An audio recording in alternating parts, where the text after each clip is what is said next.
Valona. Hi, hello, present. Thank you. Honorable Carl Russell Slater. Present. Thank you, sir. Honorable Charlene So. Present. Thank you very much. Honorable Daniel E. So. I'm present. Thank you very much. Honorable Edison J. Wanika. Here. Thank you very much. Chair, 6 members constitute a quorum. Thank you, Mr. Mose.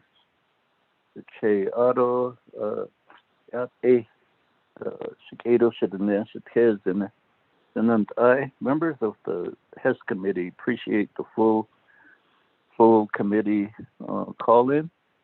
At this time, I'd like to call on Shabiza Charlene So to provide the invocation.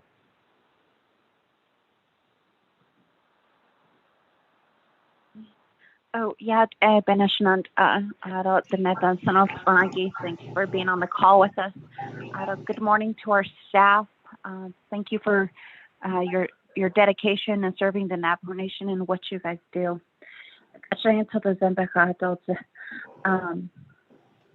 Heavenly Father, we come to you today. We give you all the praise and glory. Lift your name above all names. We thank you for this beautiful day.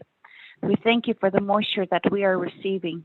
And we thank you for your blessings that we receive every day, the blessings of food, sustenance, protection, guidance, and your forgiveness. We thank you for all that we own in our possession, our homes, our livestock, our land. And we thank you for our children, our mothers, our fathers, our grandparents, our brothers and our sisters. We thank you, Father God, for always providing a way for us during tough and challenging times. We come to you today as your children, and we come to you to ask that you bless us today from head to toe with your favor, with your anointing, and that you'll grant us peace, and that you'll grant us with whatever our hearts desire. We ask of this to you for you today, for you are our provider. And Father God, we come to you today to give us knowledge and wisdom for our meetings and to help us lead the Navajo Nation to provide for our people. And we thank you for putting us in a capacity to serve. We just ask that you give us clarity, give us answers when we need it, and help us to find a way whenever we feel like we come across an obstacle. And Father God, we thank you for all that you do. We thank you, oh God Almighty, for all that you do. And God Almighty, we ask that you please be with our staff, their children, their grandchildren. We ask that you please keep them safe every day, every night, and the times that they work late for us. And Father God, we ask that you be with the people of the great Navajo Nation, children who are in school. Protect them from this COVID-19 and let no harm come to them. Protect our teachers and our staff. Protect our family members and those who are off the reservation, and help a way for their financial means, and whether they have a health challenge, Father God, bring healing and restoration to them. We love you with all of our hearts, and we love our people. Father God, again, we thank you for this day and all that you do for us. This I pray in Jesus' name. Amen.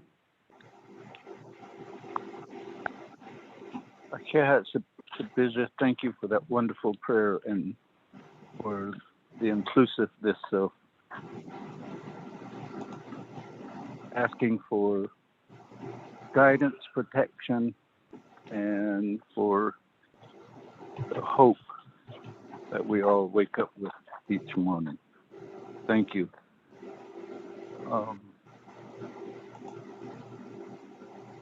Committee members, do we have any announcements?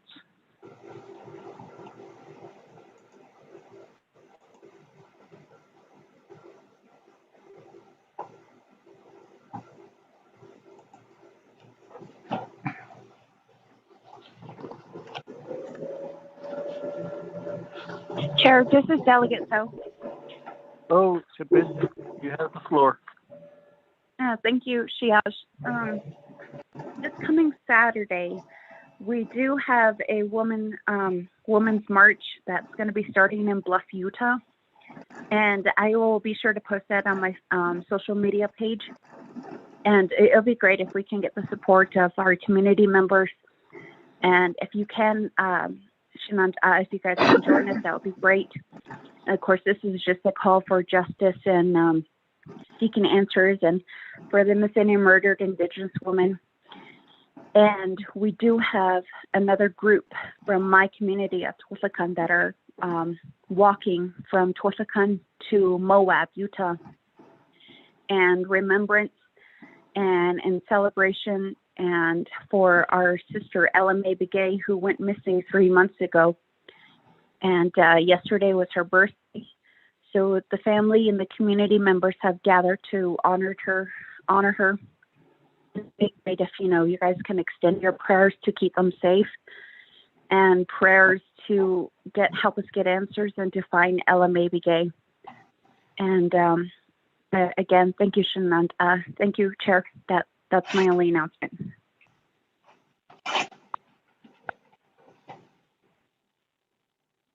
Committee members, anybody else?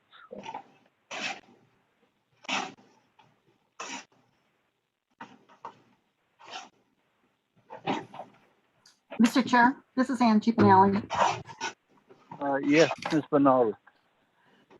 Just like to remind the committee members that there is a Navajo committee meeting tomorrow at 1 o'clock. And also there's a petition signature sheet for a special council session for tomorrow at 3 o'clock. But they haven't gotten enough signatures yet. So, but the petition signature sheet is in the council delegate's office. Thank you.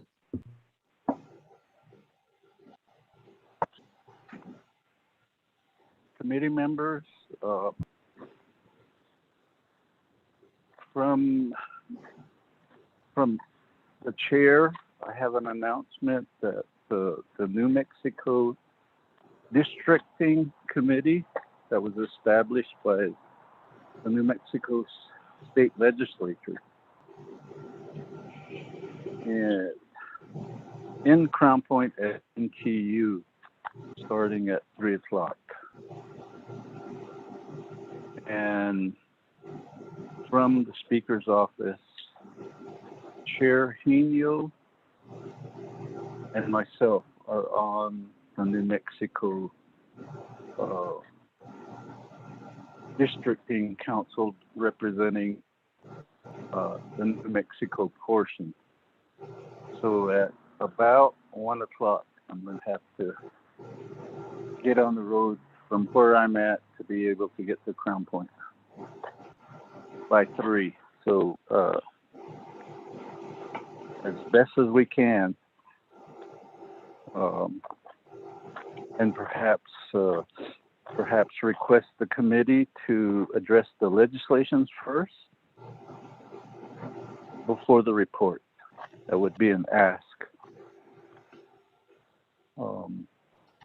Chair? Yes. One, I totally support that, Shania. I'm happy to make that motion when we adopt the agenda. But second, just for my colleagues' information, I think the purpose of the proposed special session tomorrow is for Delegate Daniels' legislation. But as you're aware, last Thursday we passed the chapter quorum extension out of NABI, and I was reluctant to sign a special session petition since we had already committed to our meeting in Tisnaspas tomorrow. But if the committee thinks it's important and you want to consider that for our chapters, maybe we should sign the special session petition so that we could also add that to the agenda and consider it. So just something to think about as you contemplate whether to support the special session petition tomorrow. Thank you, Chair. Thank you, Vice Chair Slater. Yeah, for myself, I hadn't, the special session agenda is funding for NTUA. And I was holding off on it and thinking we could address it later in the month. But with this quorum aspect for the chapters, I really think we need to then convene. Perhaps we'll cross that bridge when we're up to our special meeting. Committee members. With that, thank you. With that, let's Shabija, Charlene, so if you could post it on the in an email to the 24th Navajo Nation Council on the Women's Walk. Okay, Shayash. All right, thank you. With that, let's go to reviewing and adopting. No, excuse me. Sorry about that.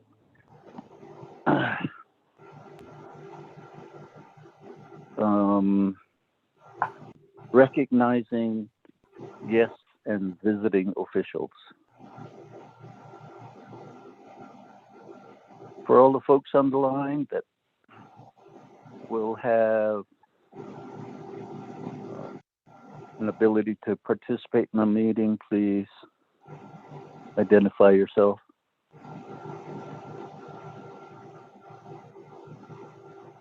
Good morning, Shananta. Chairman So, Vice Chair, and also the Health, Education, Human Services Committee members. This is Leonard L. Sosi with Navajo Nation Oil and Gas Company. Thank you. Good morning. Go ahead. Okay, good morning. This is Michelle or Branzer, Dr. Branzer, Delegated Health Services Administrator for Division of Behavioral and Mental Health Services. We are also up to give our update, and I have Arsenio Charleston. You can introduce himself real quick. Good morning, committee members. Arsenio Charleston. Touchini, Toglini, Bushchin, Kintlachini, Chanel, Kiani, and I am the benefits coordinator for Division of Behavioral and Mental Health Services. And so we will be joining the meeting today, and also Michelle Begay, attorney. Well, yeah, thank you.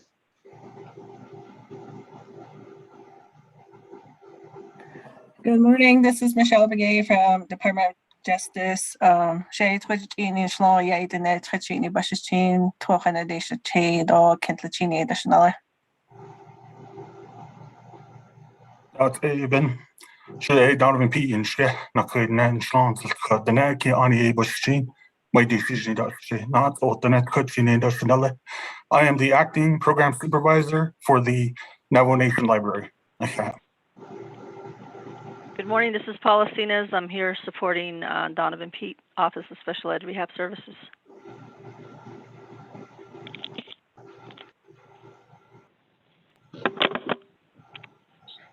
Good morning, Chair, committee members. This is Michelle Morris with Department of Health, Legislative Analyst.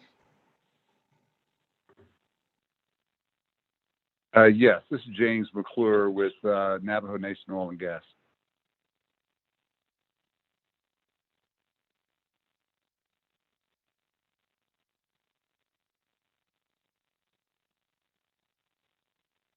Anyone else? When we first dialed in, the operator on the system said there were 17 people on the call. Anybody else want to identify themselves? Good morning, everybody. This is Evans Benali with Navajo Division of Transportation, sitting in on behalf of Mr. Silversmith until he comes into the meeting. He's in another meeting at the moment, so he should be here momentarily. Thank you.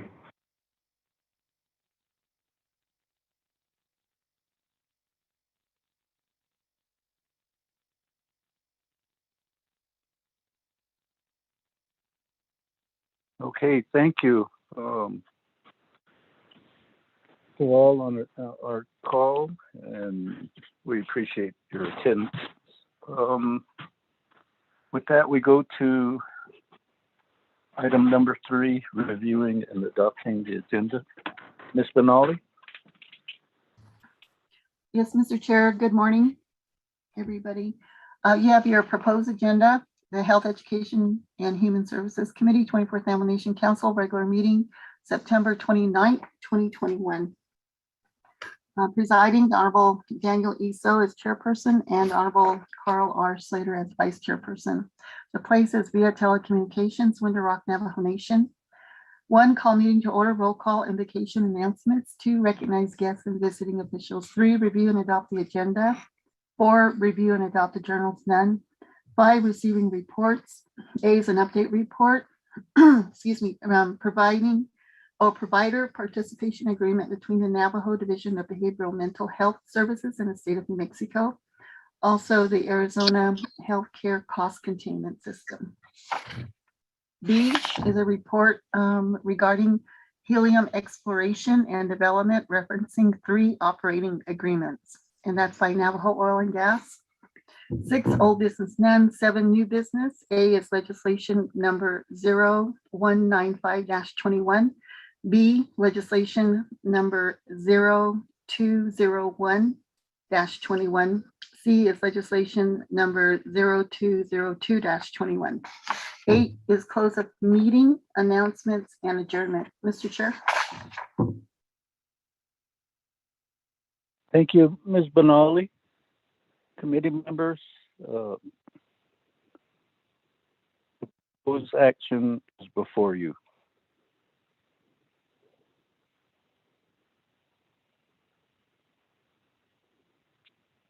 Okay. Motion to accept the agenda, that would be Paul McGee. Hapashila Sachi. Thank you for the motion.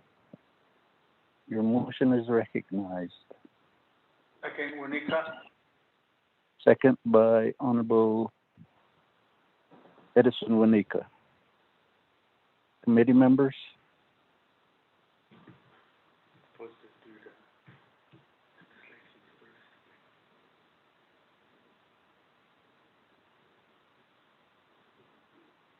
Chair, are we going to do the legislation first?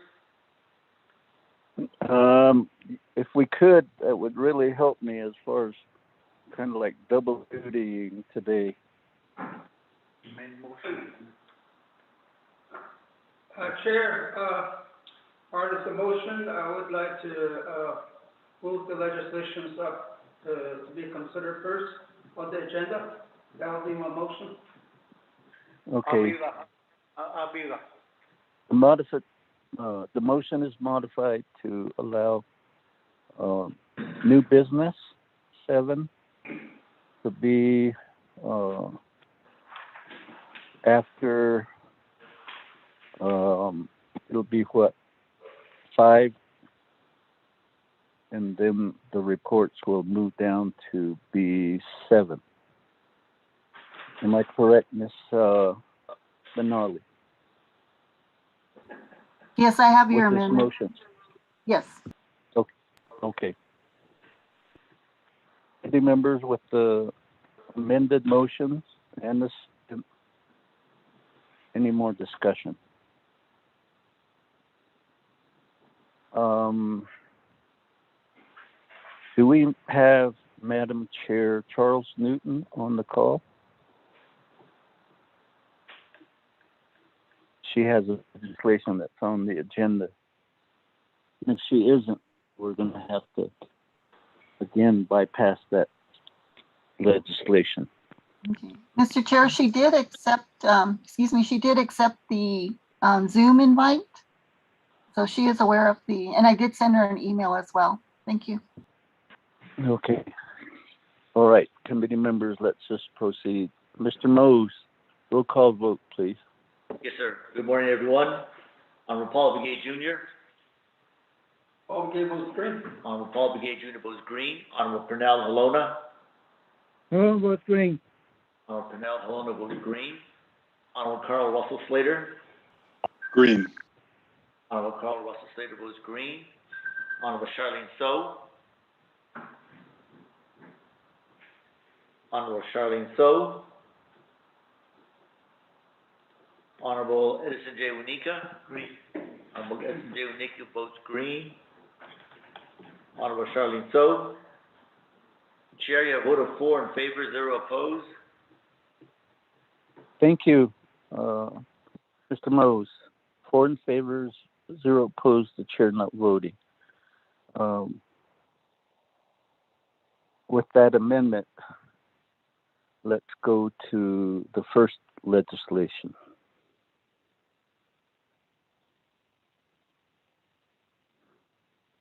Ms. Angelica Benali? Yes, Mr. Chair, members of the Health, Education, and Human Services Committee. The first legislation is actually number 0195-21, and the sponsor is Delegate Eugenia Charles Newton. And I don't see her on the participant listing for the call for the meeting.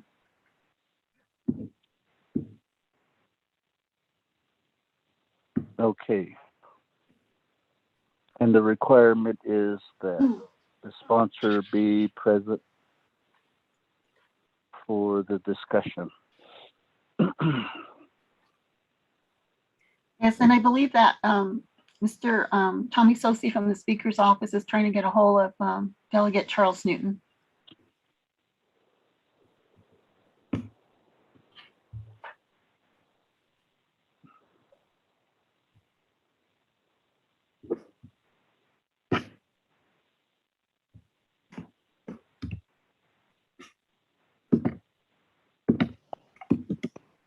Chair.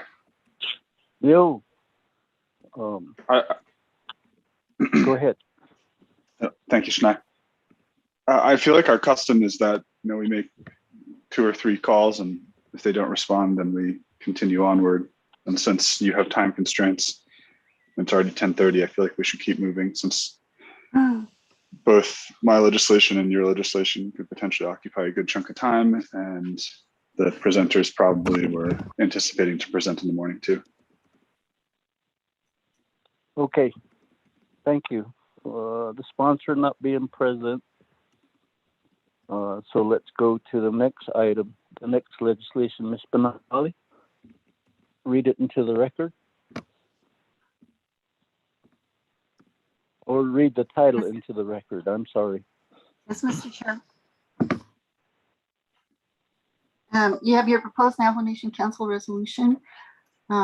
This tracking number is 0201-21. The primary sponsor is Delegate Carl R. Slater and co-sponsored by Delegate Paul Begay, Jr. It's an action relating to health, education, and human services, resources and development, law and order, budget and finance, Navajo committees, and the Navajo Nation Council, approving the transfer of the Navajo transit system from the Navajo Division of General Services to the Navajo Division of Transportation, amending the Navajo Transit System Plan of Operation and Organizational Chart, and amending 2 NNC Section 1252B, 8, and 9. Mr. Chair, this legislation moves on to the Resources and Development Committee. Thank you.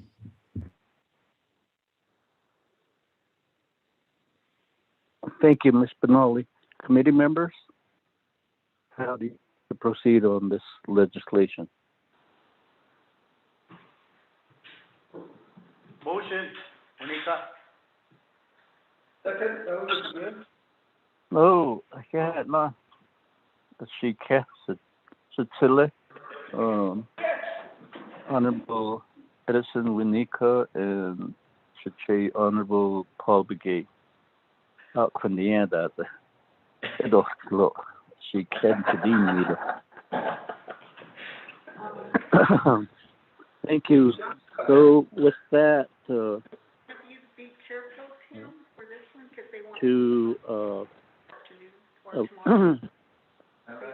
Honorable Carl Slater, you have 20 minutes with you and your agent. Well, tomorrow he'll be up in. You have the floor. Go ahead. Thank you very much, colleagues, Chair So, and membership. Good morning. Here in Round Rock, we're getting some nice precipitation and I'm just looking out my window to enjoy all the moisture. So I hope that likewise in your communities, you're receiving some nice moisture. This morning, bring a legislation to you that will transfer the Navajo Transit Department from the Division of General Services to the Division of Transportation. And I think this is a long time coming and something that the nation should have done a while ago. In general, a lot of other tribes, or say the vast majority of tribes, put their transportation and transit services within the same program. And they do that because the federal funding source is the US Department of Transportation. And the Navajo Nation Department or Division of Transportation receives tribal transportation program funds. Those monies can be used to help augment transit services and to serve multimodal development on the nation. So going forward, if these departments are brought together into unified leadership, I think we will have a more efficient transportation system, one that will more easily be able to combine resources for the betterment of our people. And if we look at the funding that is potentially coming down the line from the infrastructure bill and the, I guess, human infrastructure reconciliation bill, there's potential for a lot of money to come into Navajo for infrastructure projects and for transit services. And to keep these two programs siloed is not going to be an effective use of that funding. So I think to be preemptive, to set us right on set us on the right course and move us, I'd say, into just a more efficient and more elegant government, these programs should be transferred. So Tom Platero is the division director for the Division of General Services, and Mr. Silversmith, Garrett Silversmith, is the division director for the Division of Transportation. And I asked that they both be present. So I did get a message from Mr. Platero saying that he was at OMB presently, but I think he said he'll be on. So I want to ask Mr. Platero, are you on the line right now? Mr. Chair, yes, I'm Vice Chair. I'm on. Okay. I would like to ask and recognize for your thoughts briefly, and then move to Mr. Silversmith. And thereafter, we'll entertain questions from the committee. Okay. Mr. Platero, you have the floor. Thank you, Mr. Chair. My name is Tom Platero. I work with Division of General Services. Division of General Services Division Director. We have proposed this legislation to transition transit from general services over to DOT. One of the things is on the federal side of it, transit actually falls underneath Department of Transportation, and there will be a lot better coordination as far as grant money, working with the states and all of that as far as funding goes. So it's pretty much a win-win situation, and we just ask for the committee support in support of our proposed resolution. Mr. Chair.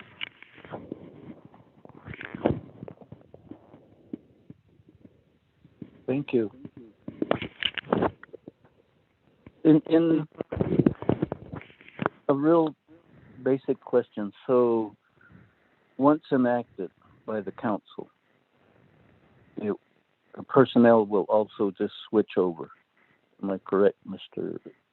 Shajaf, Mr. Tom Platero? Mr. Chair, members of the committee, all of these positions are under, they're all non-Navajo funds, and so the transfer will be pretty much seamless because they're all batched together. In fact, we were just meeting with OMB now to begin the closeout process of multiple years of funding that we're trying to get done before the actual transition completes.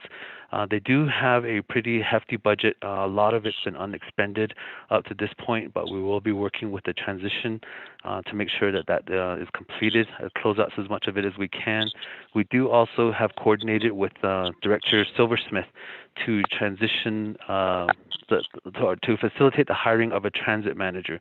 The paperwork is pending at Department of Personnel Management, and we're hopeful that we can bring this individual on by the time the next pay period begins. We did have to make a modification to the position classification that we work with personnel on. Personnel has accepted it.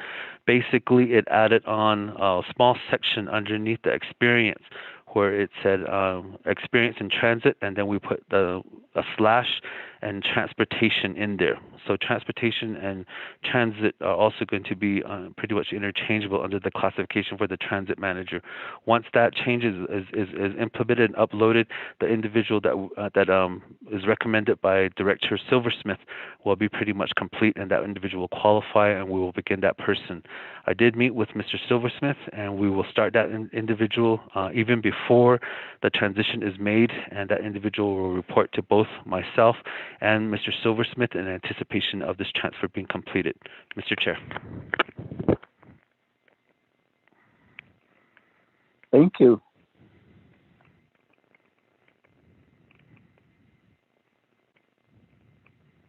Folks have a question?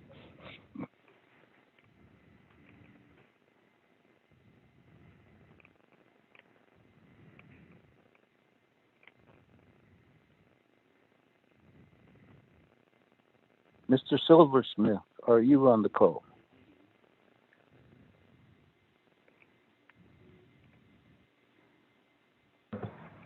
Good morning, Honorable Chairman. This is Norma Bowman, Deputy Division Director, on the call on behalf of Division of Transportation.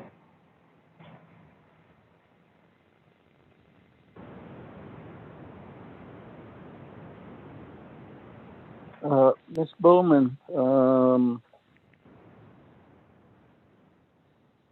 tell us what's going to happen in this transfer.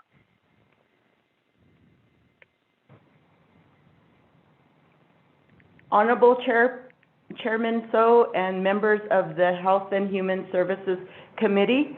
Again, my name is Norma Bowman on behalf of the Division of Transportation.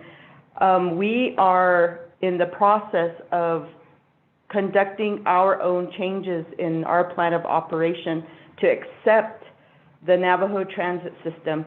As Honorable Slater conveyed earlier, we are aligning ourselves up with the national, state, regional level Department of Transportation functions that includes transit system within their operations.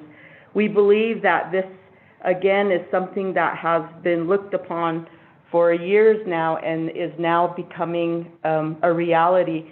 We're anxious to align ourselves up with the goals and objectives of the transit system so that we're ensuring that we're meeting the needs of the transportation area across the Navajo Nation.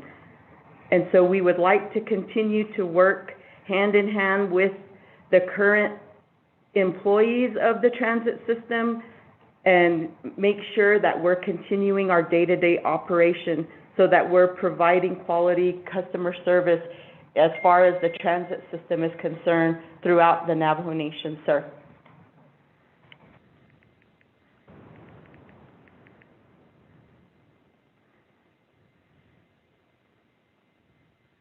Committee members, any other questions?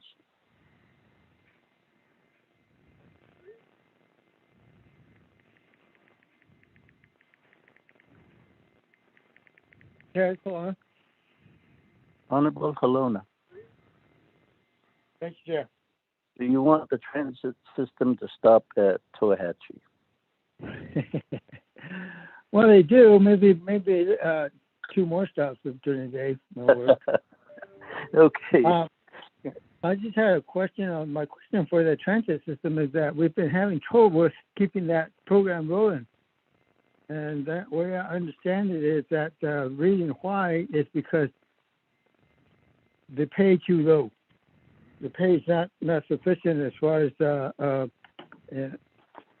anybody with the CDL driver's license. The pay grade is a lot higher. And so I know that on the Navajo transit system, able to increase the pay for the employees so they can keep drivers on board. I just wanted to find out on that, if there's any changes going to happen to that when they do transfer over to the Division of Transportation. Have you recognized that situation, the problem that they're having with keeping drivers on board? Chair.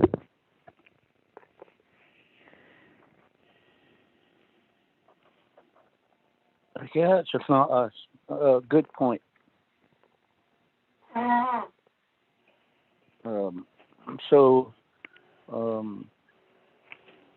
Navajo Department of Transportation will inherit the program. More than likely, they're the ones that will have to address this matter. So, Ms. Bowman?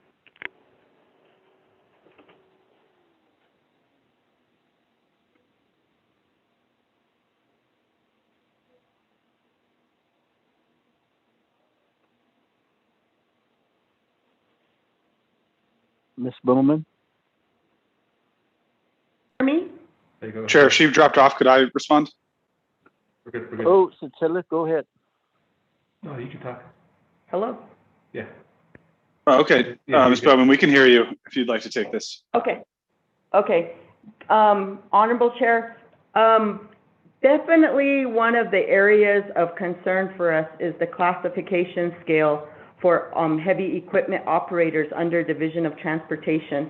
And for this being brought to our attention on behalf of Transit, we would definitely include that as part of our request to Department of Personnel Management to do a classification study, as it's become an issue for us in recruitment for filling our positions. So definitely something that we will be looking into as well for the transit system. Sir. Thank you, Ms. Bowman, and please keep the committee apprised, and if need be, give us copies of the request so that the committee can follow up with the Division of Personnel Management. Sir.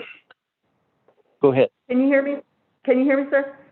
Yes. Definitely welcome. We do welcome your request, and if need be, we will call upon your committee for assistance as we bring it to the attention of personnel management. Thank you. Thank you. Committee members, anybody else?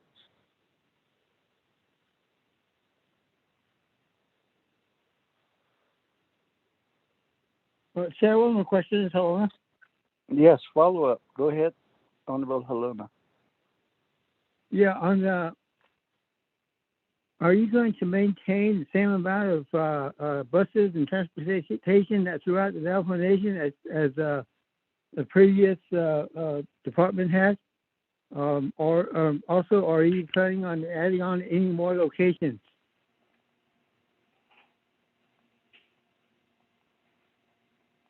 Ms. Bowman? Good morning, Mr. Honorable Helena. Thank you for the question. We will definitely be working hand in hand with the current employees of the Navajo Transit System, as they are most familiar with the routes and the way the operation is set up. And we will definitely move forward in working with the newly appointed transit manager and taking a look at all of the system as a whole to see where improvements could be made for the different routes that are currently set up. Sir. Thank you, Chair. One more question. Follow up, Honorable Helena. Go ahead. Ma'am, for your division director, have you had any applications put in for that position yet? Or is that still in the making to get the position established first? Chair? Thank you, Honorable Helena. Ms. Bowman?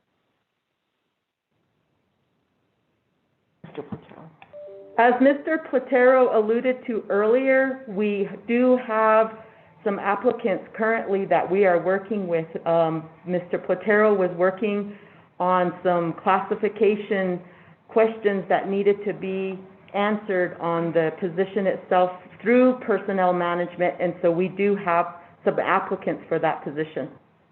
Sir. Thank you, Ms. Bowman.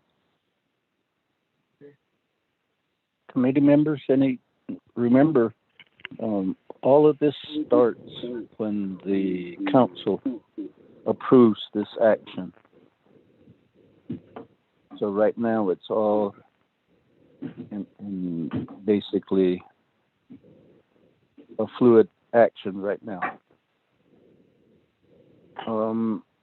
Any other questions, committee members?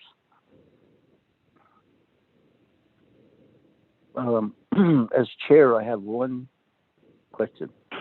Honorable Carl Slater, Tom Platero, Ms. Bowman. You know, in construction contracts for where the building of schools, they're federally funded. And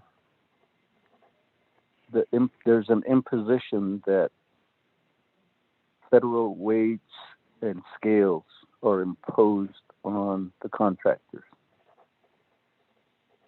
In this regard, this 638 contract, or whatever the contract is, the NDOT, the National NDOT funding contract, does it require federal wage scale adherence?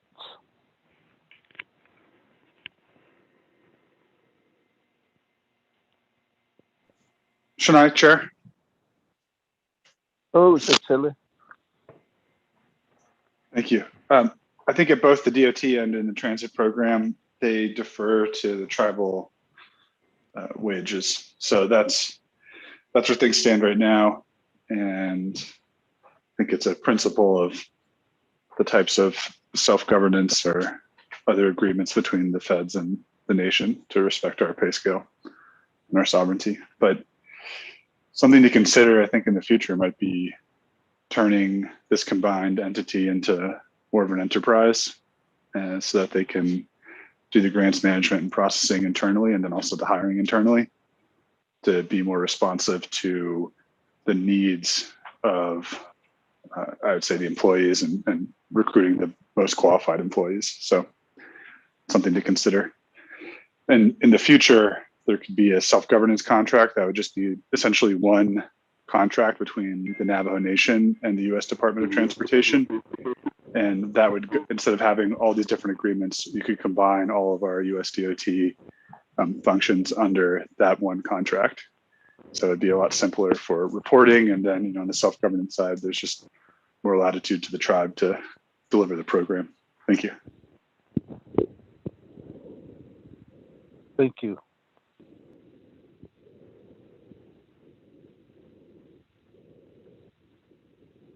Mr. Platero, any follow-up? Ms. Bowman, any follow-up? Mr. Chair, this is Tom with General Services. Quite honestly, my first 6 months here has been learning proprietary and fixed costs. So I got my lesson in that, and I will next add on the piece of transit. I apologize for not having Mr. Tooley on the call, but we just got out of a meeting right. I'm thankful that Delegate Slater texted me that we were on the agenda. I apologize for not having Mr. Tooley on. I will get a response from him in writing, and I will forward it to all the committee members and Ms. Benali, your advisor, Mr. Chair. Thank you. Shaja, we do afford you that latitude. I think previously we had talked about making the transit stand alone in a way that now with this other thought about transferring it to NDOT, it just flows, it's something that the committee has discussed with you and even with the previous director. So I think that says a lot.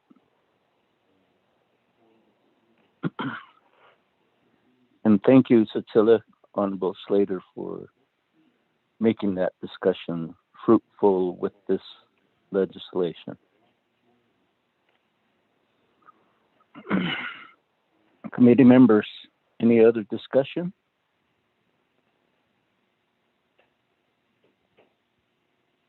Going once? Going twice? 3 times. Mr. Mose, roll call vote, please. Yes, sir. Honorable Paul Begay Jr. Paul Begay votes green. Honorable Paul Begay Jr. votes green. Honorable Pernell Halona. Oh, it's green. Honorable Pernell Halona votes green. Honorable Carl Russell Slater. Delegate Slater, green. Honorable Carl Russell Slater votes green. Honorable Charlene So. I vote green. Honorable Charlene So votes green. Honorable Edison J. Wanika. Green. Honorable Edison J. Wanika votes green. Chair, I vote of 5 in favor, 0 opposed. Thank you.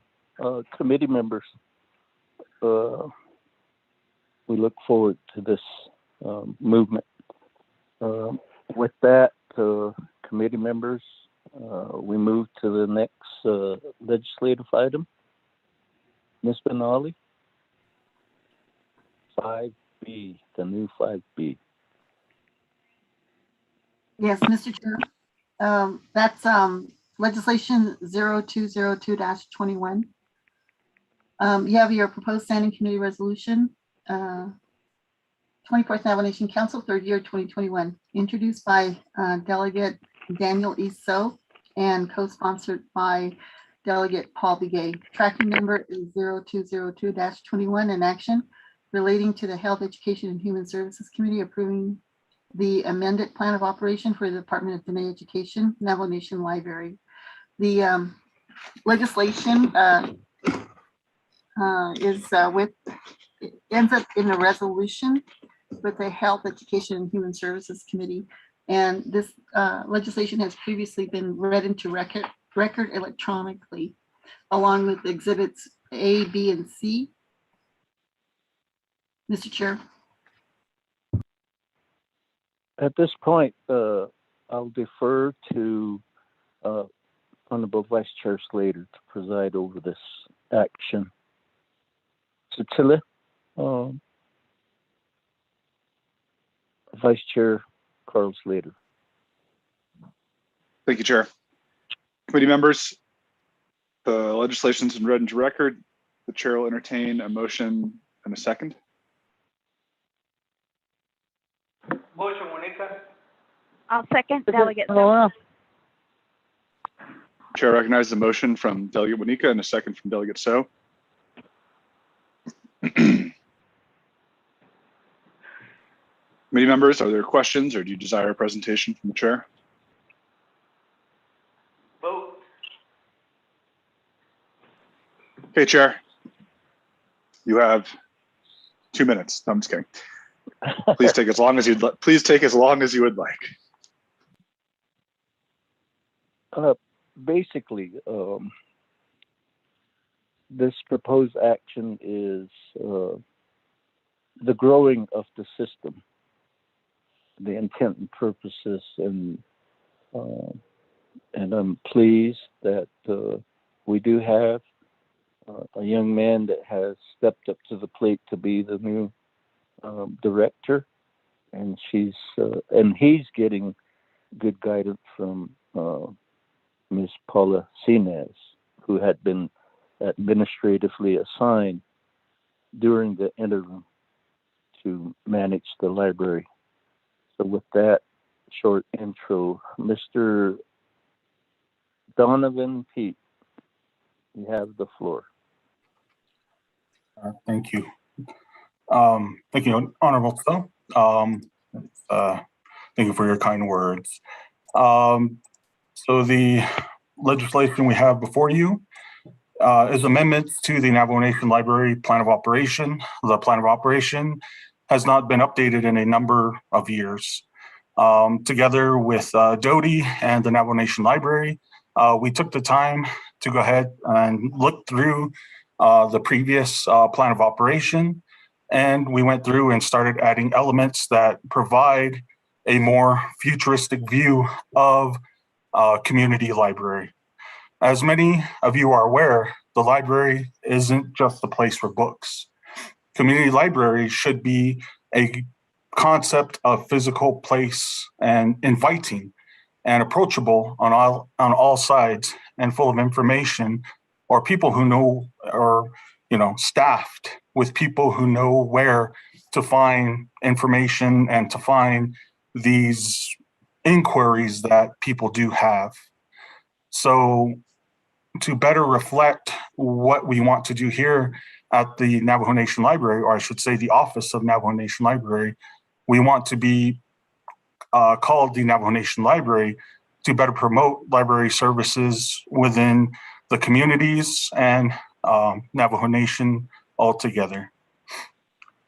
So there's a summary of plan of operation changes. So the changes that we do have, we want to stay current on trends for what many other libraries are doing, and having that work experience coming in, working on the outside with public libraries, academic libraries, and kind of bringing that knowledge here to Navajo Nation Library will really help Navajo Nation Library stay up to task in bridging and being able to provide more services to promote literacy, and also this idea of lifelong learning. So that's one key to our plan of operation.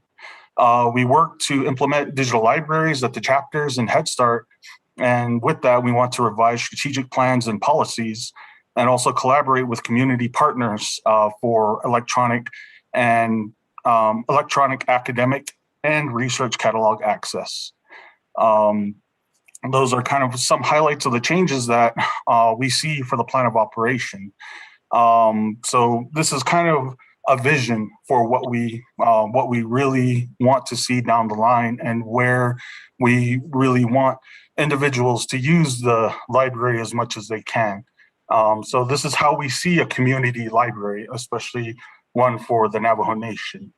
Right now, we don't have all the resources, but once you all kindly approve our amended plan of operation and approve future budget requests, we can adequately meet the intent of what this plan of operation that we have. So yeah, thank you for allowing me this time to highlight and highlighting and talking about what we would like to do.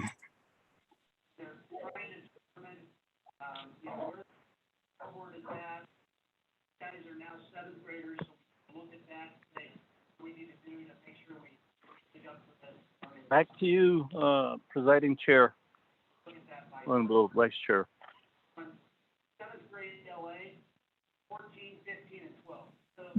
Thank you very much. Call user 6, can you please make sure you're muted? I hear something in the background. Okay, committee members, we've heard the presentation on the legislation.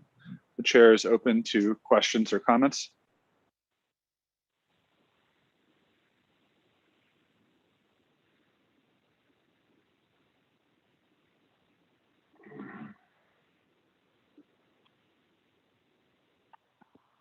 Vice Chair, okay.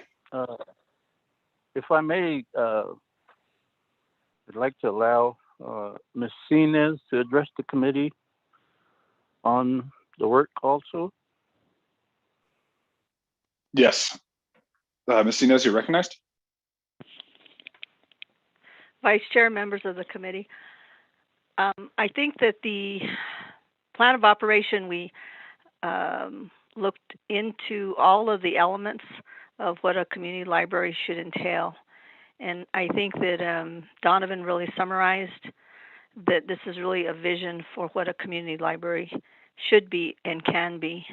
We have a lot of work ahead of us. We're entering into intergovernmental agreements with the different chapters for the digital libraries. We are working towards, we've submitted several grants for funding additional resources for books. The library is in need of new books for the community, and there's a lot of work ahead of us. As he ended his comments, we did submit an unmet need budget for at least first phase of funding some of these additional activities and initiatives that are contained in this plan of operation. But I believe that we just request your support in budget requests and future and our current budget requests for unmet need, because we can't do all of this without the necessary resources and funding. Thank you for allowing me to comment.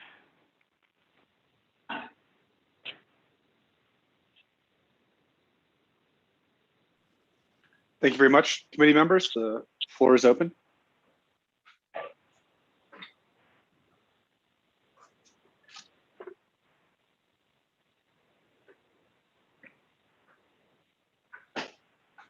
Going twice. I guess going 3 times. I'll make a couple comments. I'm not supposed to be debating legislation, but it doesn't seem like it's very controversial right now. Really happy to see this vision going forward and very supportive. I care very much about libraries on the nation. Growing up, we would try and organize drives to our libraries in Rough Rock at the school. And we were able to make a lot of contributions over there. It's something that I would really like to continue, and my family is very invested in making donations either to the Navajo Nation Library or to just the little library we have within Round Rock Chapter House. So I really appreciate the leadership and look forward to seeing things move forward. But we don't need to belabor the legislation. So one last call for comments or questions. Okay, Mr. Mose, can you please go to a roll call vote on the legislation? Yes, sir. Honorable Paul Begay Jr. Votes green. Honorable Pernell Halona. Honorable Pernell Halona. Honorable Hello? Charlene. Hello? Yes, hello. Hello, votes green. Honorable Pernell Halona votes green. Honorable Charlene So. I vote green. Honorable Charlene So votes green. Honorable Daniel E. So. I vote green. Honorable Daniel E. So votes green. Honorable Edison J. Wanika. Green. Honorable Edison J. Wanika votes green. Vice Chair, a vote of 5 in favor, 0 opposed. Thank you very much, Chair So, for your leadership, and to Mr. Pete, Mr. Pete and Ms. Sinez. And Chair, I'll hand it back over to you now.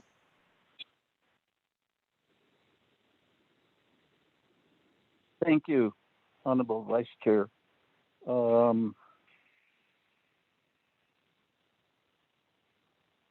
Ms. Benali, please review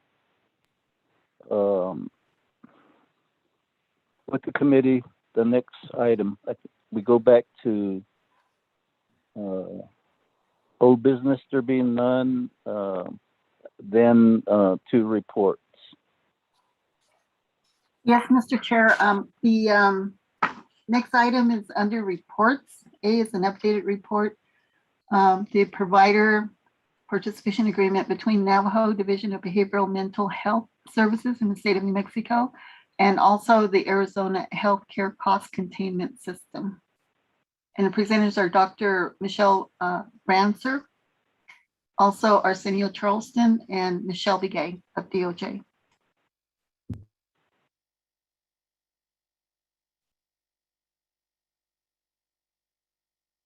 Dr. Branser. Yes, I feel you can hear me okay. This is Michelle, Dr. Branser, with the Navajo Division of Behavioral Mental Health Services under the Navajo Department of Health. A little bit again about me, trained clinically, have the mental health licenses as well as substance use for addiction. And I come from Pinedale, Tabahuiskana near Gallup, Mount Georgia, and my clans are Nasht Eja, Nishle, Tobajni Aji Bashashin, Kia Ani, Ashanale, and Torachini Rashache. And I'm happy to present or with you all here. And let's see, I was wondering if you all were able to receive the PowerPoint presentation.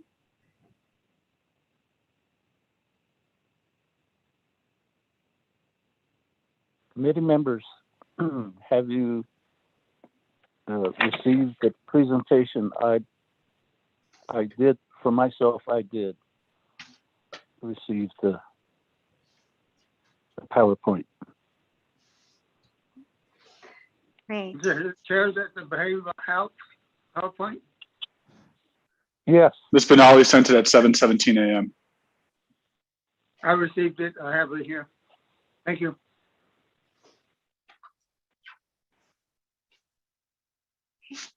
Well, thank you. Yeah. So Chair and Vice Chair and all committee members, I will be following that presentation, the PowerPoint. And so we'll go ahead and start. So you probably have seen, our logo, our mission, is still providing comprehensive behavioral health services for Native families. And our vision statement is making sure that we are able to provide the way of life for those that we serve and that we help. So our scope of practice, as you may have been aware of, is we do have different levels of the management with administration and our leadership.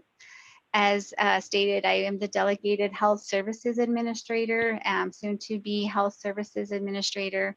That is for this Division of Behavioral and Mental Health Services. And so with that, there are behavioral health directors and clinical directors that also provide the supervision, oversight, and technical assistance to the treatment centers that are within the Navajo Division of Behavioral and Mental Health Services. With that, since we are a larger division, we have MIS, and that stands for Management Information Systems, to help us maintain our electronic health records, as well as you hear more in the presentation, why we're going for our third-party reimbursement billing, to have a way to capture data and manage, quality reporting for quality assurance, and again, making sure that we're meeting the requirements with our annual funding agreements with our 638 external funds. And so with this next portion, it's more facilities and infrastructure. And as some of you may know, with our 638 funding, it really limits us on our ability to build or have construction for Dbmhs. So what we currently have is what we're looking to build our infrastructure and continue to provide and maintain a therapeutic, is what they call it, as well as a safe work environment for the staff, personnel, as well as the clients that we would serve. And with this, also in the last report for you at HESC, I mentioned some of the grants and special projects we're currently working on. One being the Navajo Tribal Opioid Response Grant, which we did receive the no-cost extension. So we're working on getting all our financial documentation ready to go so we can start spending that money and really building our program for opiates, helping to work with opiate prevention and treatment. The other one is working with FEMA for COVID-19 response for a crisis counseling care program with a crisis helpline. And those are still ongoing. The next area we look at is evaluating and looking at our policies and procedures, how we're going to plan to keep building upon the foundation that has been built for Dbmhs. And so with that, we are currently working and looking at our policy and procedures manual to make sure it will help us to, stay in compliance, as well as provide optimal care and treatment for those that we serve. For human resources, we're looking again to have the ability to hire the licensed staff that are needed at our facilities, if it's counselors, case managers with the Navajo Regional Behavioral Health Authority, REBA program, working in that area as well to make sure there's a quality assurance portion that is part of that agreement as well. So human resources is another big item. We'd like to also move towards the looking at the salary scale as well within DBMHS for the licensed individuals. The next area is our financial management. And, you know, as I've come aboard as delegated HSA, we've diligently, you know, looking at all of our business units, making sure with our policies and procedures, how our treatment centers are able to sustain and work within. And that also leads more into this update of the third-party reimbursement for billing. The next slide looks at more of where all of the treatment center sites. You may have heard me speak before upon levels of care. What this is according to the American Society of Addiction Medicine criteria, it's called ASAM for short. There's different levels of treatment or substance use, education, counseling, all the way up to a higher level of like detox or hospitalization. You'll see here that level 1 and 0.5 are the lower levels, and those are related to, as I mentioned, education. Someone that, you know, may not present with a severe problem with substance like addiction problems. However, you know, we want to make sure that it doesn't become a problem. So that level of care lower is to help them gain that ability to have insight, to practice other ways to stay away from the substance use that caused the problems in their lives. You'll also see that there is one residential facility, and that is the higher level of care at a 3. And that means is it's not a place where somebody just comes and goes from. You know, residential is where, you know, they're evaluated and assessed as needing to stay and live basically at the treatment center. So from the time they go to bed and get up in the morning, they're very structured in how to help them practice new skills, learn about what, you know, caused issues in their lives. And we use different approaches. You'll hear about that. So then it also shows you the satellite areas that we can work with as well for Navajo. With that ASAM level of care, the next slide talks about the continuum of care. It looks like a colored fan. You'll see it here looking at looks orange, screening and intake. It really starts at the beginning where we become aware of someone that's having an issue, maybe it from themselves saying they have a problem or having issues, or their family member or the courts or any type of other legal entity. And so it keeps moving up, you know, as you go all the way around in this like half circular fan diagram. Currently within DBMHS, we would be providing the services for screening and intake to the ASAM level 3, which you'll see the RTC, and that's Residential Treatment Center. And it keeps going on, of course, into how we would look at discharge and what would hopefully help an individual to maintain their sobriety or staying away from alcohol or drugs or any other addiction issue they may have. And then you'll also look in more of the different pillars that we have that we are working with our leadership personnel and operations. So just a little bit high level on that slide. This next slide talks about our outreach programs.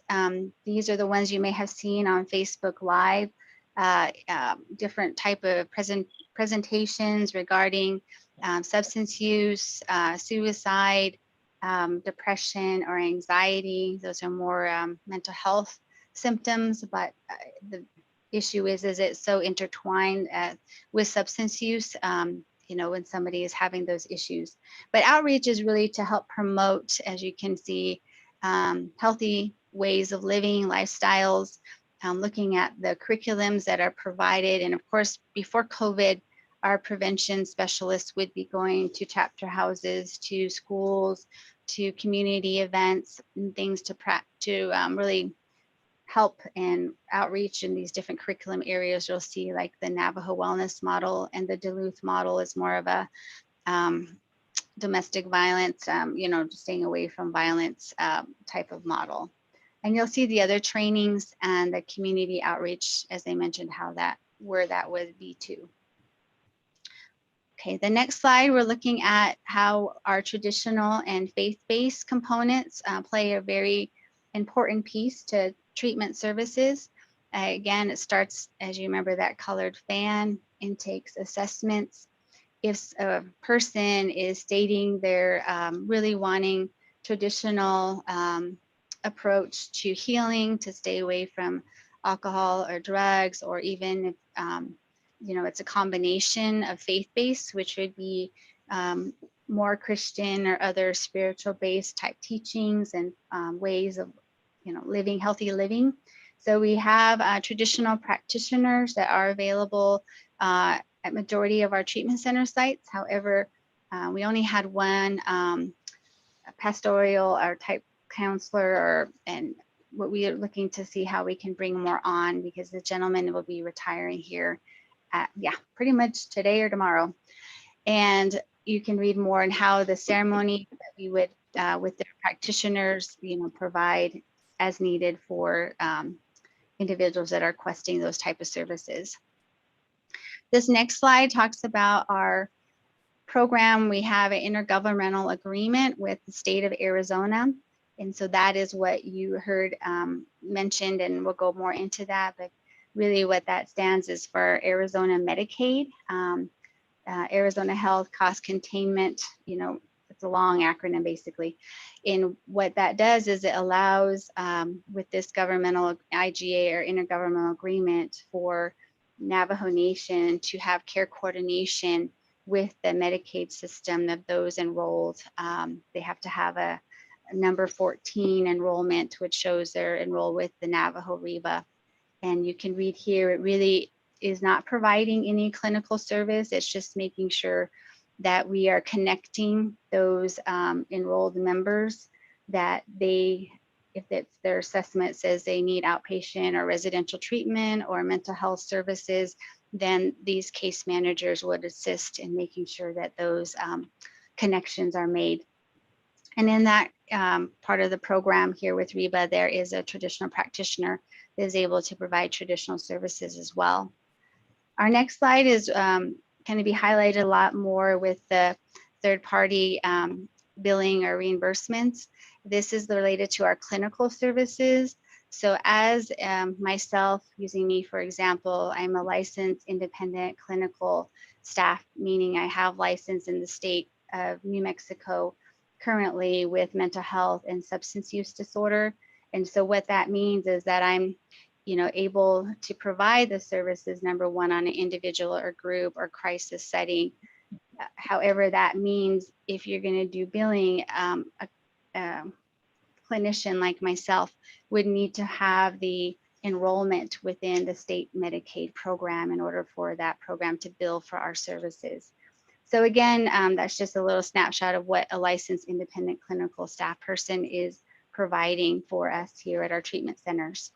And the majority of treatment centers you saw on the map are outpatient, which is, they come to the facility for the day or for a session or whatever is on their treatment plan, and then they would leave the facility. Residential, again, is 24/7 care where they live at the treatment facility.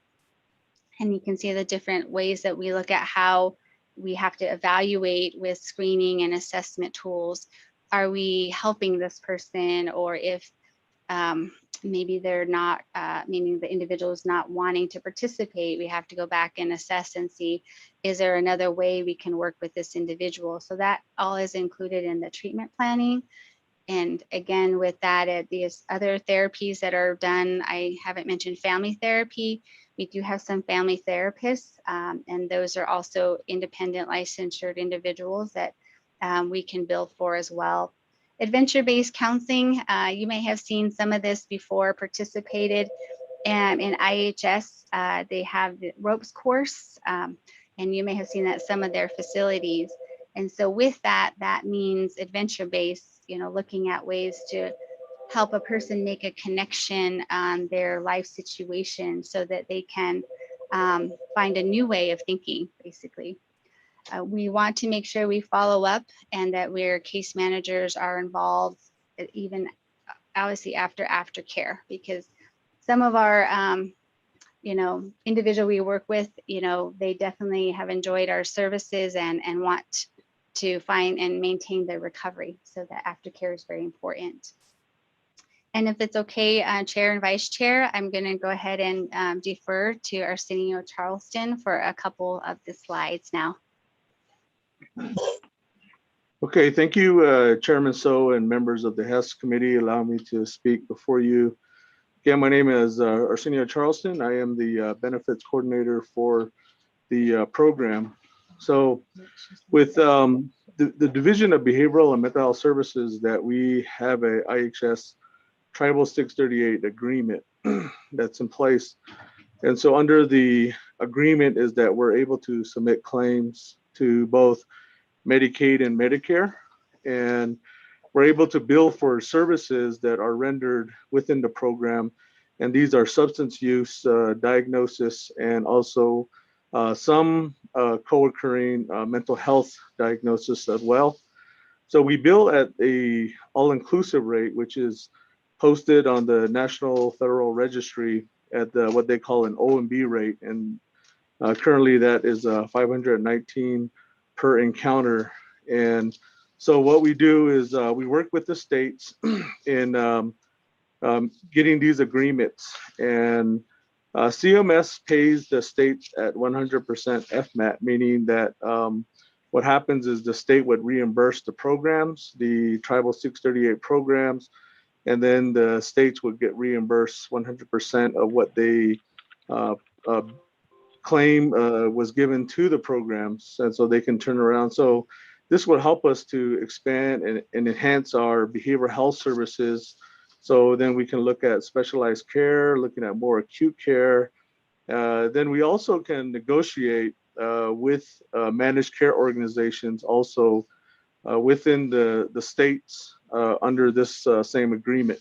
So with all that, and kind of going back to the slide here, is that we have to adhere to certain laws, policies that the states would have to establish. And so in our situation is that we utilize the NetSmart MyEvolve as a way to document all of these services that are being provided in our facilities. So documentation is really important. And the other one, you can go and turn the slide there. And so these are the clinical flow. Oh, okay. You want to do that? The clinical flow? Sorry, Chair. Hopefully you guys can see the PowerPoint. I've shared it on my screen. Are you all able to see it now?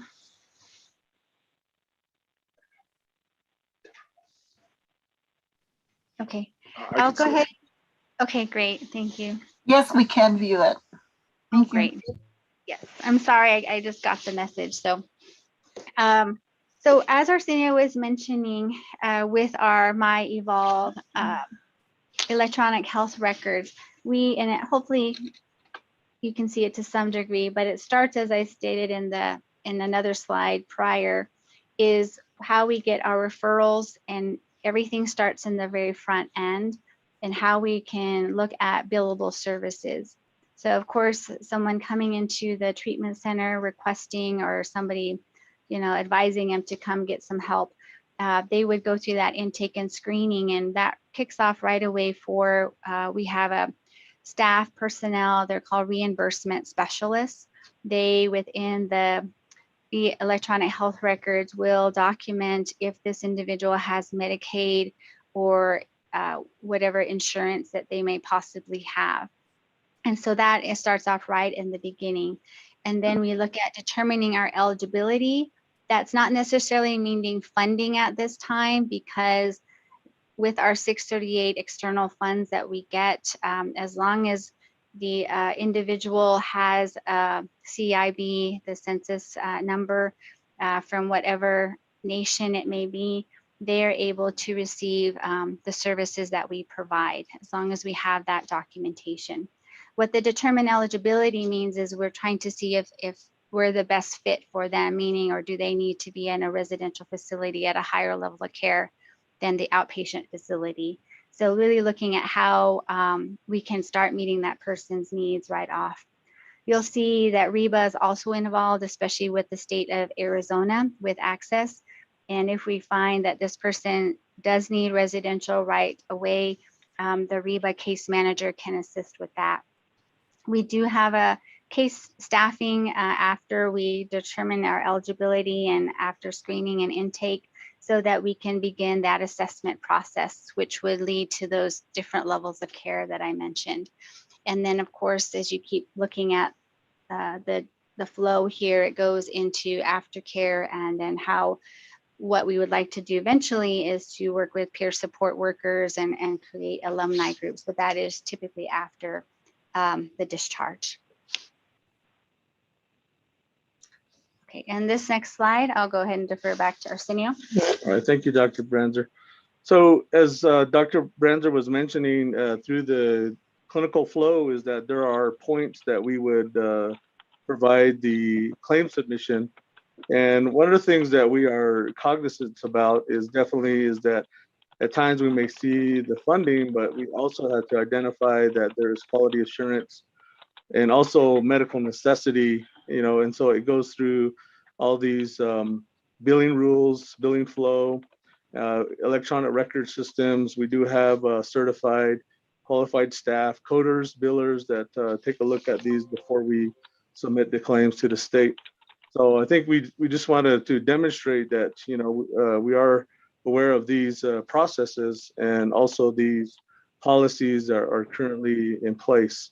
And so with our billing is that currently with the Dbmhs is that we are located, or we actually provide services within the 3 states, New Mexico, Arizona, and also Utah. We currently are looking mainly at our sites in New Mexico and also within Arizona. And so we have reached out to Utah, and then we're just kind of keeping that at abeyance right now.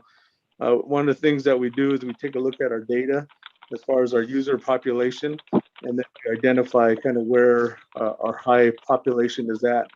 So you can go ahead and turn the slide. Okay. All right. Do you want me to go? Thank you, Arsenio. So I'll go ahead and continue from this point. The slide that you're looking at is our client service, and this is more for last year, FY20, and current 2021. Residential is highlighted in the boxes above. NORBIC stands for Navajo Regional Behavioral Health Center. That is the facility in Shiprock that actually has 3 levels of care in there right now. But due to that building, I mentioned this to HESC in another report, that we're working on a lot of issues within our building, and therefore we're not, since our last clients of last year, we haven't been able to reopen that just yet. So we're still working on getting the kitchen, the shower, everything that's needed to provide safety again and care at that higher level.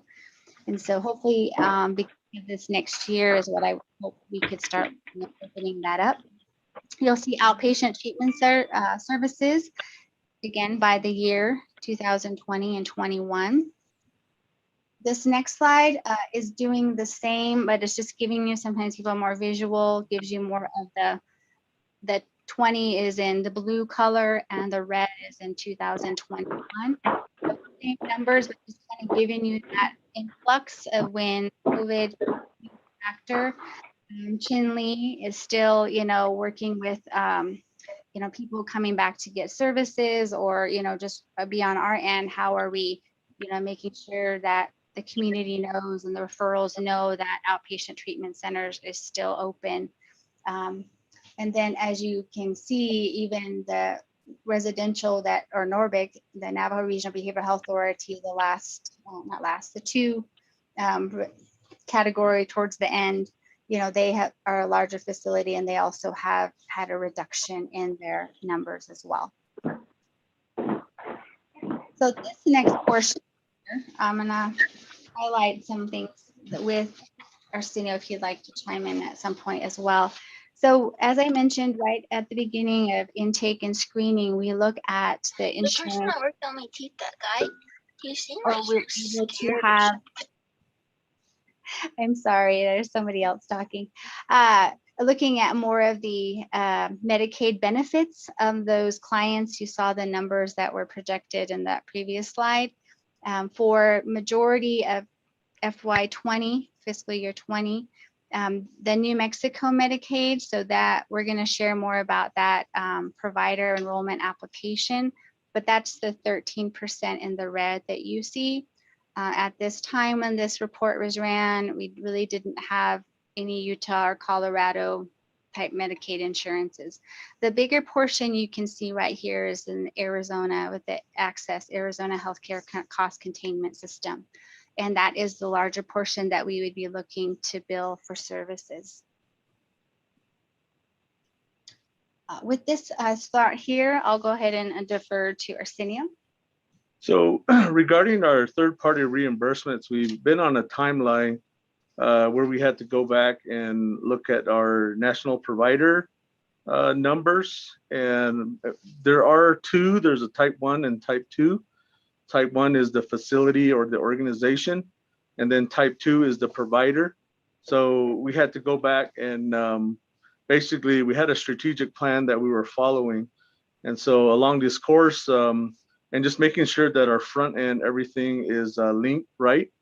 And then also on the back end regarding our reconciliations, just to make sure that those are ready and receiving the funding. So the only part that we're kind of caught up right now is our agreements right now, and just getting those approved to go through the 164 process at that time, which is kind of where the hiccup is at right now. So we're looking at New Mexico. New Mexico, we have 3 outpatient facilities, but also in Shiprock is also our residential treatment for adult and also for adolescents. And we utilize the ASAM placement criteria. So that's a level 3.1, and then also a 3.5, which is a little more intense care that we would provide. For Arizona, we have 8 facilities located throughout the reservation. And so they all provide outpatient treatment, and we are looking at Chinle to provide adult residential treatment. So then for Utah, based upon our user population, is that we only identified 1 client.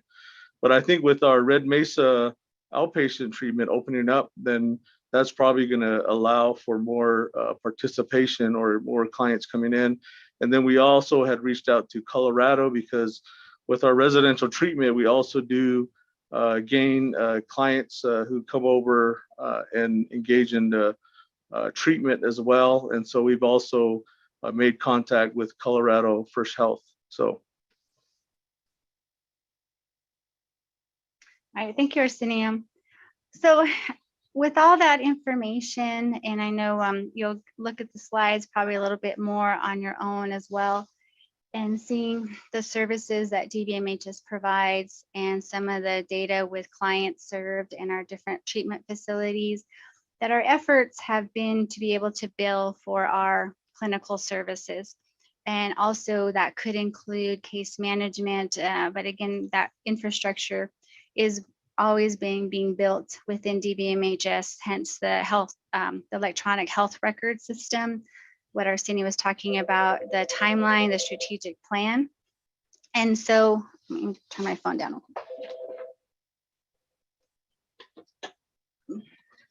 Is this next slide speaks to, the issue that Arsenio was pointing out to, is that we must, as DBMHS, become a provider under each state's Medicaid agency. and hence why we're putting forth the legislation. And Michelle Begay will speak more about this shortly. What we found as we've been continuing, I would say, in the last 2 years, but I've been delegated HSA since end of December last year, 2020. How do we accomplish this so we can reach our goal in being more self-sustaining and continue to build upon our foundation in DBMHS? So you'll see on the slide that Arizona also has a revalidation process. It has to happen every 3 years. So currently we're past that. And now that we're trying to either recertify or even with some facilities within Arizona, treatment center wise, that weren't able to bill, they are a whole new provider agreement. And so, it becomes kind of complicated quickly, but, overall, that's what we're attempting to do. And also with the state of New Mexico, as Arsenio stated, that in Crown Point and in Shiprock outpatient treatment centers, we're currently able to bill New Mexico Medicaid through their MCO managed care organizations because we're on their roster. But it would be more beneficial if we also had those provider enrollment agreements, especially since one of the residential facilities is in New Mexico and Shiprock currently. So hence, you'll see since 2017, we've always, again, been working at how do we do the revalidation for Medicaid in the state of Arizona as well as in the state of New Mexico. And then if it's okay, Chair, so to have Michelle Begay go ahead and go explain more of these slides. Thank you. Thank you. Yes, let's proceed to have Ms. Begay present to the committee. Thank you, Chair. This is Michelle Begay from Department of Justice. I am assigned to work with the Navajo Department of Health and also the nation's Public Law 693-638 matters. So in this regard, I just want to let the committee know that I'll just be discussing some of the issues that have come up regarding the provider agreements that DBMHS has wanted to enter into. And if there's any questions or any discussion regarding recommendations on how to move forward, I would request that that be done in executive session, but I can provide the discussion of the legal issues that have come up when I reviewed these particular agreements. So in regard to what has been presented, I did receive notice of these proposed provider agreements probably about 2 years ago.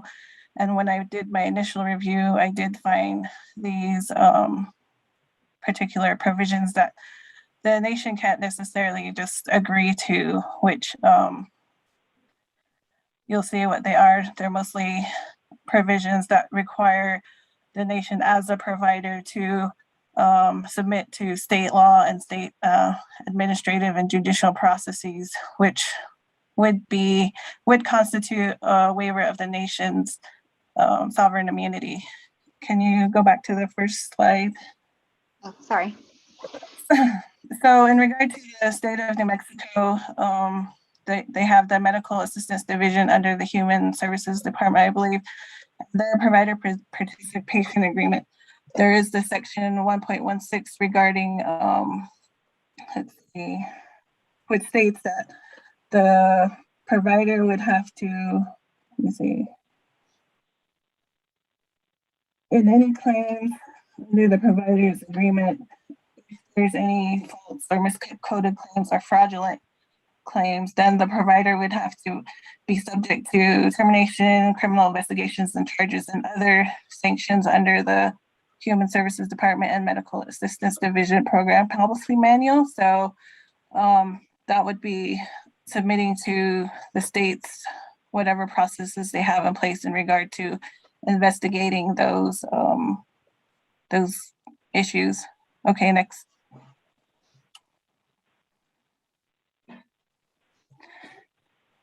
then there is also the section 1.33, which is more about the provider, if the provider had to appeal something. So in this instance, the provider is the division, the Dbmhs under the Navajo Nation.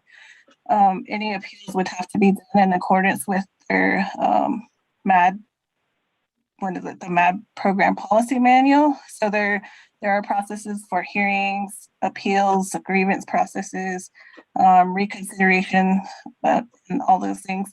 So part of that is actually, these processes are under state law and state administrative processes. So we would be submitting to the state's jurisdiction, including their administrative processes and possibly even, if it goes far enough, to the state courts. Next slide.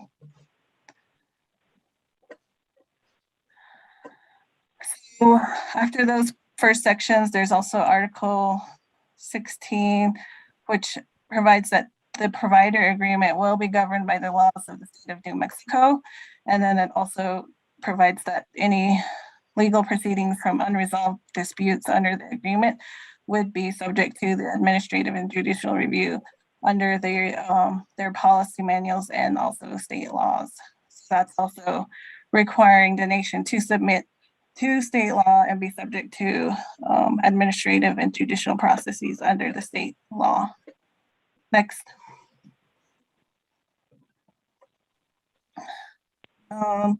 Article 18, and that is indemnification. And indemnification is something that comes up a lot when we have agreements that come to the nation. And this is something that we normally try to take out of agreements because the nation does not indemnify any other parties. And this indemnification basically means that if something happens under your agreement, and then the party that you're working with is sued, then I guess the person who's agreeing to it, in this case it would be the nation, agrees to be the party that takes on that whatever lawsuit or whatever disputes going on in place of the other party.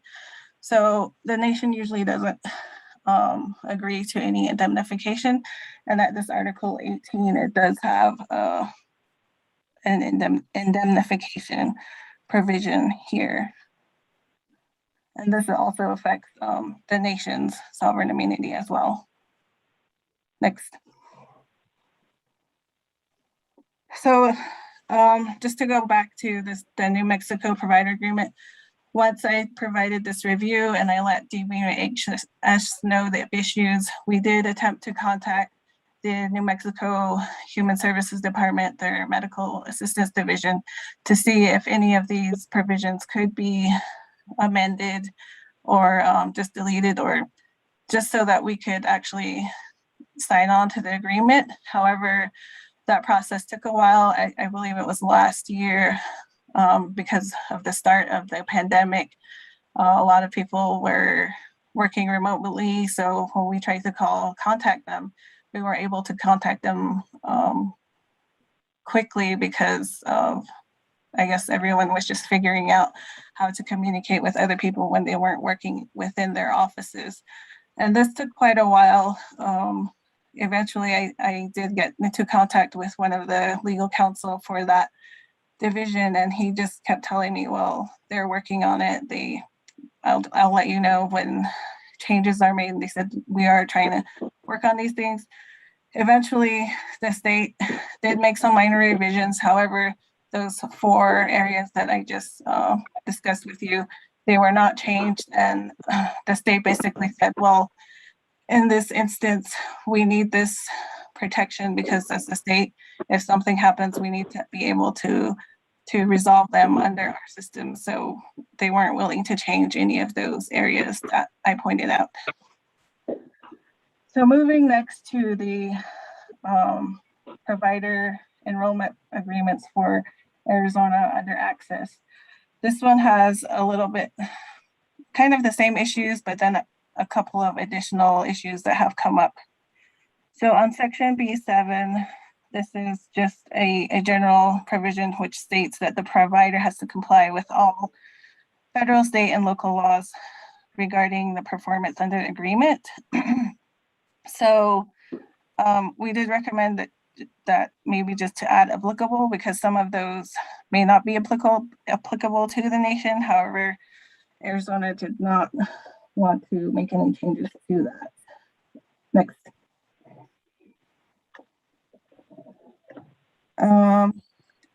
Section B12, this also, the access provider enrollment does also include an indemnification that the nation provider would have to indemnify the state of Arizona.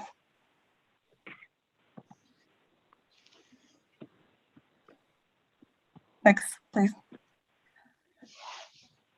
Okay, and then section B14, this is regarding any appeals or disputes that the provider would file. They would have to be done in compliance with access rules under the Arizona Administrative Code. And anything that's not done so, then they would, that's just the process that they have in place that they want any providers to go through. And that's their law. And if you notice, the second or the last sentence of this states that the provider waives any right to attorney's fees in any administrative or judicial proceedings. So that means if we had a disagreement, then we had filed within court or whatever, the nation wouldn't be able to seek attorney's fees in going forward with the dispute. Next, please. Section B21, this one is more about using logos or designs under access without written approval, but this is just something that if I wanted to point out to Dbmhs is that this is something that if this actually happened, and we would have to agree that if this happened, then access can seek injunctive relief against us, and that we would have to pay the costs and expenses of any proceeding if this had happened. So normally we would try to get this type of provision deleted. Next.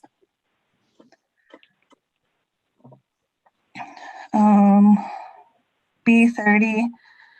So this one is more about access requiring the provider to verify that the employees of their employees have verified U.S. citizenship or lawful permanent resident status. This is something that comes up a lot within Arizona agreements. Usually it's referred to, it has language regarding e-verify, and usually we try to get those types of provisions deleted because I don't believe the nation has the capacity to do that, but this is also included in their provider agreement. Next. And those are the issues that have come up. As you noted, we did also try to contact Access to see if any revisions could be made to those provider agreements. However, Arizona was not very responsive. We couldn't even get them to answer whether or not they would be willing to make any revisions. We did send their recommended revisions to them, whether deleting or just changing the wording. And it took a long time for them to even say, yes, they received our request for revisions. And then it was quite a while later and they said, oh, well, we're not looking to make any revisions soon, but maybe we are considering to have a tribal consultation regarding the provider agreements with the other tribes in early 2022. So that's basically the response that Access gave on that, and they weren't wanting to make any. And I guess one other thing that both Arizona and New Mexico kind of said was that these agreements that they have for provider agreements are standard language that they want to have, and also they said that are required by CMS, the Centers for Medicaid and Medicare. But I'm not sure if that's actually true, but they have said that they have all these provisions within their agreement to protect themselves in any cases with providers.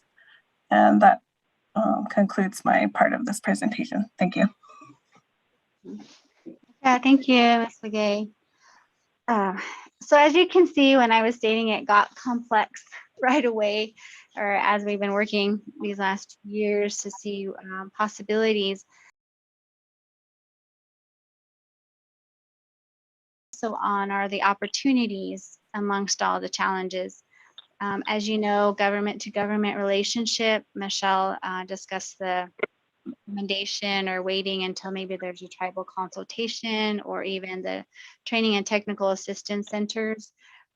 This is something that, you know, will take time, in other words, and also just being mindful, you know, with other entities on Navajo, if it be IHS facilities, you know, that it is interesting that they have their provisions and how they work with the state Medicaid system. So, you know, that I guess more on the tribes level, how would that look on that government to government relationship?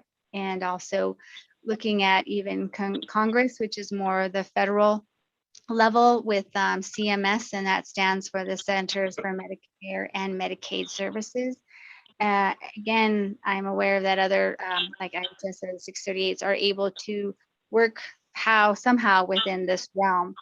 And just a quick update, we did, as our team at DBMHS met with some of the representatives, Kitty Marks, I believe, the director for CMS under the Tribal Affairs Division, and just really trying to see, I guess, next steps or ways and other avenues to look to see how we can work with the provider agreements. And that was really one of the recommendations, was to perhaps reach out to the 638 contracted facilities to see how we can get those provider enrollment agreements sufficient or use them. And the next one, opportunity wise, is the states do offer an all-inclusive rate. You heard Arsenio mentioned that as well. And so, you know, that is also could be negotiable at some point as well if we're able to bill in that capacity. And then looking again at those reimbursement rates is that next part. And then that reciprocity. And, you know, myself, in just historically working with other tribes, you know, they have been able to work with CMS or the state Medicaid. So, you know, I'm hopeful that we'll find some opportunities how to work with this. This next part just gives you, again, a glimpse more on the opportunity side with the potential for DBMHS to generate and be self-sustaining besides the 6-8 funding that we receive. Here you're going to see Arsenio, I believe, actually ran this data from 2019, and it's looking at outpatient and residential services. The OMB rate is like the all-inclusive rate, pretty much correct. And it looks at New Mexico and Arizona, and that's the number I believe you had heard Arsenio mention. And for that time of this report run, these billable hours would total this $5.9 million. Traditional services, their states are also working with tribes to some degree. It depends on the state, I think, on how they can bill for traditional services. There can be block grants for that within the different states. This is an example of a $30 reimbursement rate for traditional services. Of the hours that were ran, and for this report was 94.4. That would give, you know, a lower amount, but total, again, it would still be a very significant amount that we would be able to have another stream to build our programs, you know, as we look at raising salary scales for licensed individuals. Again, keeping in mind that DBMHS at this time, we are tasked with, and our scope of work with, is substance use disorder, as well as co-occurring, which is the mental health that may come with the substance use problems. IHS is separate. They are looking majority at the physical health as well as the mental health facility, like with the psychiatrists or the psychologists. Those are the professionals you would find at IHS. So this is pertaining to DBMHS. Residential services, This is an area that we have not been able to bill for in the past or currently, but we're just giving you the example of the reimbursement rate for an adult in Arizona, excuse me, and the estimated billable days. As you can see, residential treatment, if you've ever had experience of somebody going into residential treatment, it's very expensive, even with insurance. And if we have HMA as tribal employees, it's still very significant to have someone be in residential treatment. Excuse me. My throat. The next one shows the youth residential rate. Again, if we were able to bill for at these rates for those estimated days, you can see the total in the darker green, $7.6 million that we could be generating, excuse me, in our reimbursement revenues. This next part is going to speak more to Dbmhs as we've in the past, I believe to 2018 or 19, we've been working with some consultants called Tribal Health Alliance. And what they do is they have reviewed those client services that were in previous slides that I was speaking about or showing. And then they look at the rates of which were in the previous slide we just looked at. You know, what they found again is just this urgent recommendation for Dbmhs to be able to capture this revenue. And as you can see, the last sentence is talking about fiscal year 2020, 33 claims have been submitted out of over 2,341, which means for whatever reason, we're looking at internally ourselves. Now we have this NetSmart Evolve. It's a newer EHR, electronic health records for us. How do we make sure we're capturing and getting correct claims, setting our infrastructure up? So, you know, as Michelle was saying, all those challenges, I believe that's why they're there, is because if something were to happen, we internally, what we're working on and have now, as opposed to in the past, a different way of working and seeing how we could look for billable services. And then again here, the second paragraph talks about the real main challenge in all of this is that we do need to have those provider enrollment agreements in place. We really cannot be billing for the other sites. I mean, because like I said, we are currently able to bill with 2 sites, Shiprock and Crown Point currently for outpatient. But for the others, we are not able to. And so we further going on for the other sites, we would not be able to do any of these type of third-party revenue if those agreements aren't in place. And then this is from the Tribal Health Alliance, their report to us. They looked at the numbers we gave from our electronic health records for FY20 and 19. And it's really looking at the locations. You'll see Shiprock and Crown Point highlighted here because those are the current billable sites that we have right now. And so as you can see, you know, we're really looking at how we can capture and honestly make sure our claims are clean, they're meeting that standard. So those are all the things we are, you know, getting in place at this time. In another presentation, we can talk about that and what it takes to do that and to make sure that we can, you know, get those claims, you know, ready to bill. And I believe we're getting there with our staff that Arsenio mentioned are trained in coding now. They're classified as reimbursement specialists. They're prepared, you know, and to be able to make sure we don't continue to have revenue loss, if you look at it that way. And so that it concludes our presentation. I don't know if there's any questions, but really our updated report was just to really at that level send you the highlights of why Dbmhs we're continuing to pursue these Medicaid enrollment applications or agreements, both with New Mexico and Arizona. And then what we would like is from the HESC is, you know, assistance and to see how we can go about continuing in that process. One of the recommendations, as you heard Michelle Begay speaking about, is the waiver, limited waiver for sovereign immunity. I may have mixed that wording up, but that process as well. So we are open and want to make sure that we can answer any questions you may have. Thank you.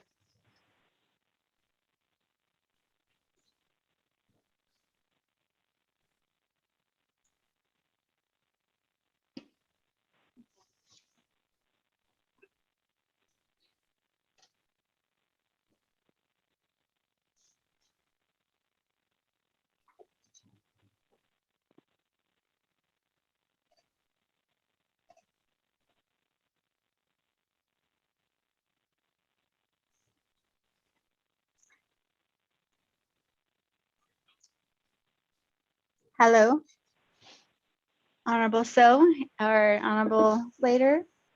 Are we still connected? I need to star 6. Yes, we're still connected. I was really making a great speech.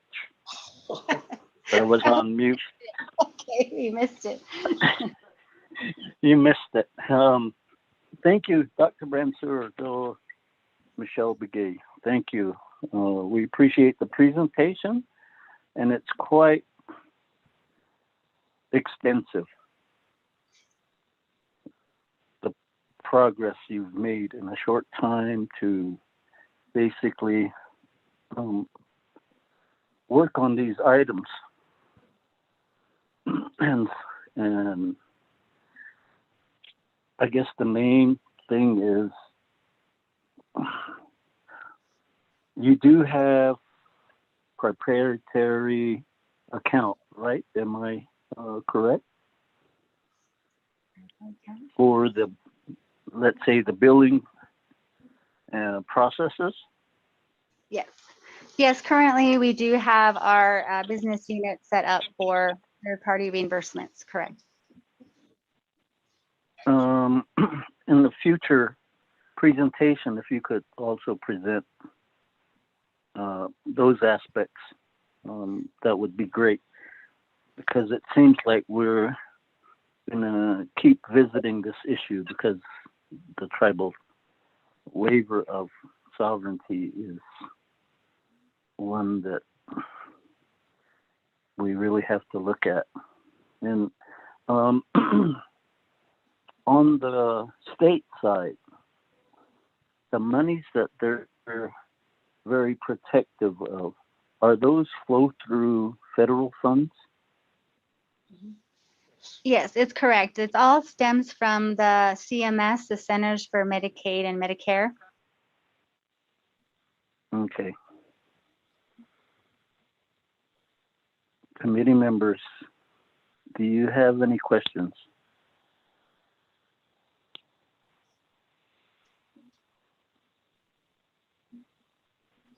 Chair. Honorable Vice Chair Slater, you have the floor.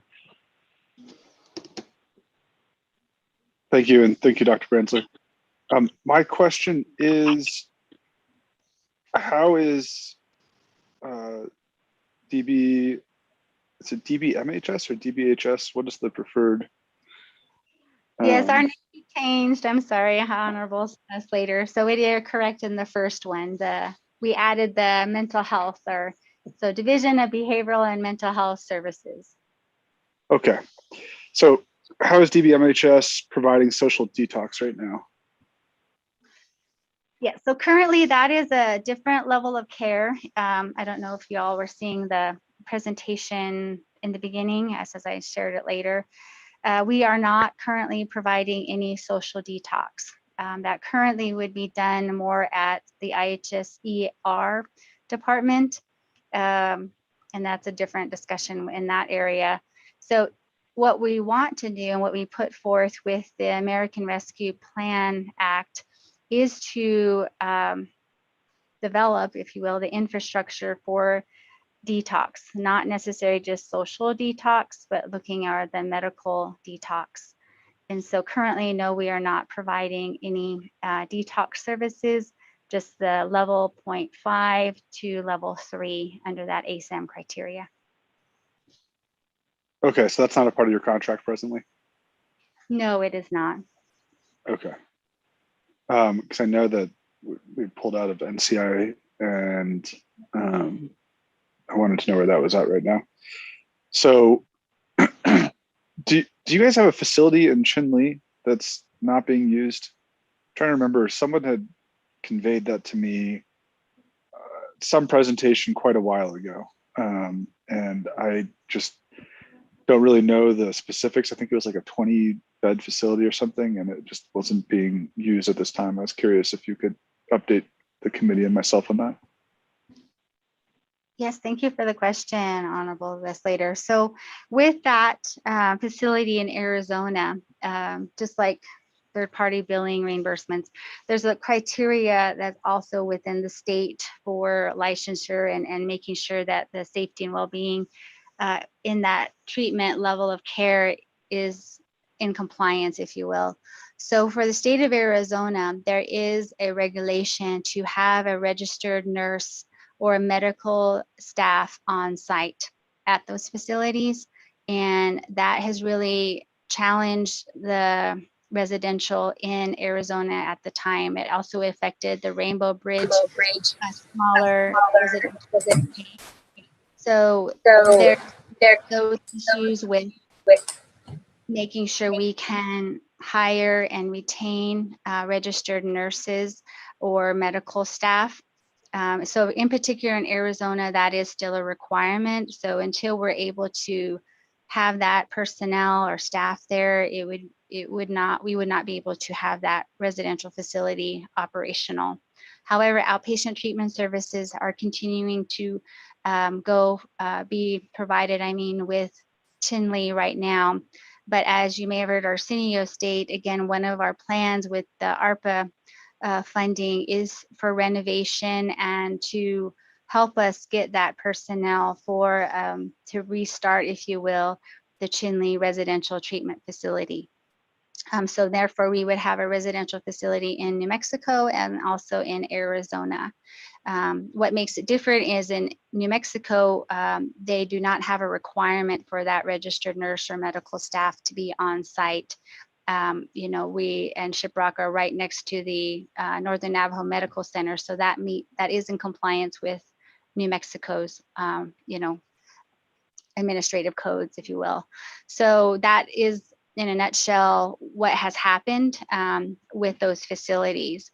But I am appreciative of the question, because it means we have to continue to, again, build a foundation. So when we can open up and these residentials and perhaps look at later future infrastructure, we would be able to utilize Chinle and New Mexico with Shiprock as that model to help us, and then also could include the higher level of care for detox services. And so I appreciate your question. Thank you.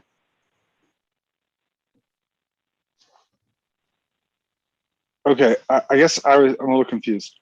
Is the issue that you don't have funding for the nurse position, and that's what you're seeking under ARPA, or what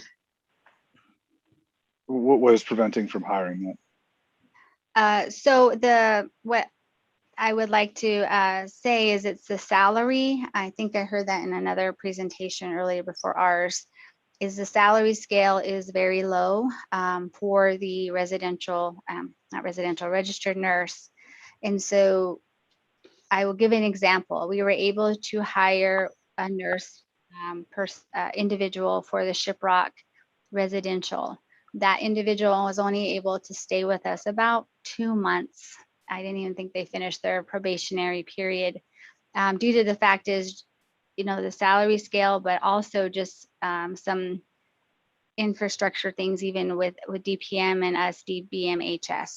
So there are probably more issues with that. However, salary is one, to get a registered nurse or medical staff, as we all know, the salary scale is probably lower here for the tribe. And then also keeping them because of, if they don't necessarily have a home here and housing, or just the ability to, to live here out on the nation, then, that would present another issue as well. I hear you on that. We had included a I guess it should have been a legislative concern instead of a condition on appropriation, but the president line item vetoed it. I think that extends beyond his authority, but it was for the Department of Personnel Management to do a housing assessment for employees so that they could convey, how far they have to travel, what their current housing situation is, potentially what their ideal housing situation is, so the nation could be more responsive. And I'm very disappointed that it was line item vetoed after the council clarified that the president only has line item veto authority over budgetary matters. But, I think from my perspective, representing 5 or 4 chapters and Chinle Agency and one other one that often receive services from Chinle, it's just, I want to impress upon you how important I think it is to get that facility going. And if there's anything that we can do, whether it's facilitating conversations with DPM or, I think the next step that the nation is pursuing right now is compacting and contracting our IHS contracts. And I think that should also be inclusive of some other services that may be delivered under the Division of Social Services, but essentially developing a medical enterprise of the nation and a public health enterprise of the nation that would have the latitude to, maybe offer a slightly higher salary that's more on par with federal workers or state workers.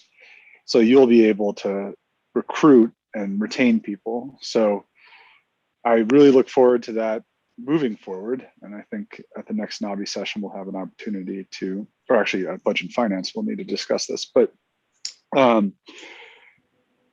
I've been a manager before, and I know how hard it is to recruit folks with the housing and the salary issues. So I appreciate that, but we can't let those be obstacles that we can't overcome, and particularly in places where there are some housing opportunities, as in Chinle, as opposed to say Rough Rock. So moving on, I also wanted to ask, is everything being conducted virtually right now? Or how are we providing our services? Because I was informed of a situation that took place yesterday where a 10-year-old girl wasn't able to return home because her mother was intoxicated on alcohol and meth. And the folks who were trying to contact Dbmhs were told things are being done virtually. I guess they're conveying that they leave messages and they don't find the program being that responsive. So it's concerning to hear, but I know it's not, say, the full set of facts because we don't know what's happening on your side. But I want to ask, are things only being conducted virtually? Because I think we need to get back into the field if that's the case. I appreciate the question, and I do want to pay attention. Definitely, it's really a challenge, as we all know, with the pandemic. So yes, we were definitely working with more telephonic services when the pandemic came, because we are still an essential program. With that, there was not in-person sessions, but since we all came back, I believe was at February, we still were doing telephonic, but case by case. And as time has moved forward, what I have asked of our treatment facilities, if there's a crisis situation, as you mentioned, with this individual mother, I suppose that, we can meet, as long as we can comply with those safety regulations, the CDC, everything that we have set in place now.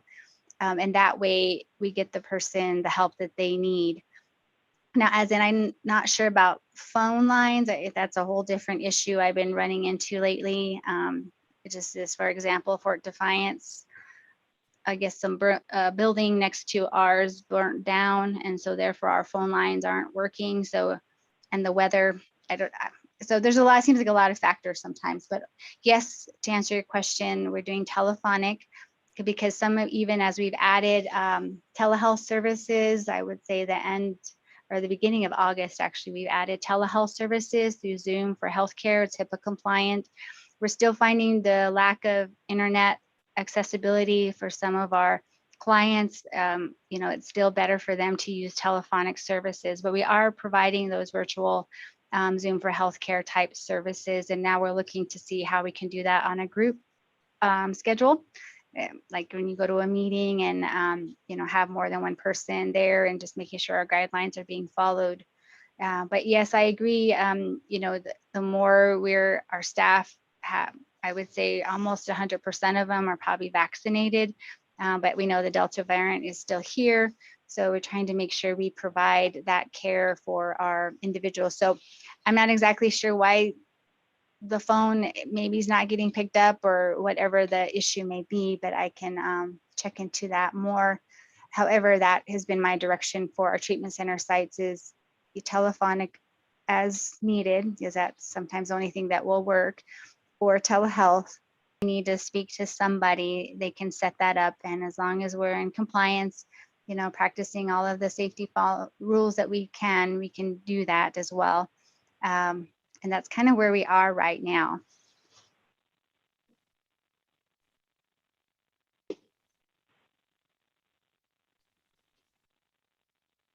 Honorable Slater, follow up?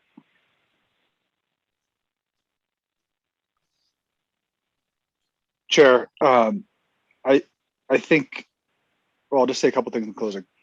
Thank you very much, Dr. Branzler. Really appreciate the responses. And, you know, I can't speak on behalf of the committee, but I personally would really like to see, you know, folks getting back in the field and meeting with their people and providing that in-person communication or touch, and fully appreciative of the protective measures you need to take for your staff as well. But I think there are ways to balance both the needs of, you know, our citizens, our patients that need help, and then the safety of the staff so that the program has continuity of services. Going forward, I think, you know, the executive branch seems to have made a lot of movement on submitting for ARPA and fiscal relief funds, and a lot of the specifics haven't been shared with the council. Things have been shared very broadly. And Chair, you know, I think if we could ask for, I don't know, if like a 1-day or 2-day work session with the divisions of social services, the Division of Social Services, Department of Health, DOTI, maybe just focus on those three right now, but really get an appreciation of what they've been working on specifically. And I think this is an incredible opportunity to make some investments in what Dr. Branzler was talking about and some other things that we desire. But, you know, I just don't want us to be caught off guard if someone introduces a legislation on behalf of the executive branch that we don't really know the details of these proposals. So that's just a suggestion, Chair, and we can maybe think about that in a couple of weeks. But it's my understanding that the executive branch is submitting their proposals through DOJ under that fiscal relief fund office right now.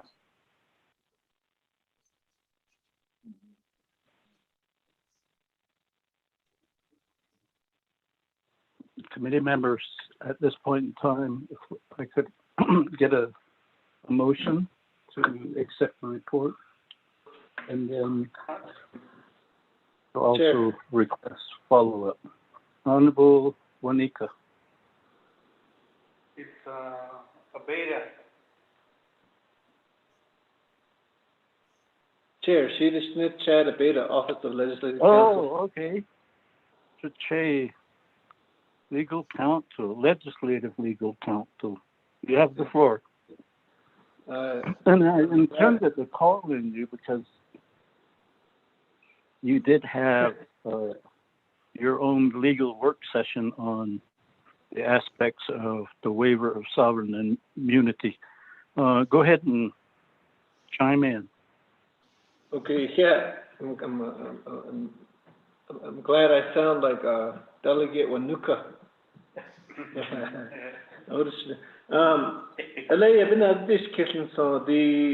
So as far as the waiver of sovereign immunity, I have that legislation request, and to go forward, or in order to do the waiver, you need two-thirds of Navajo Nation Council to waive it?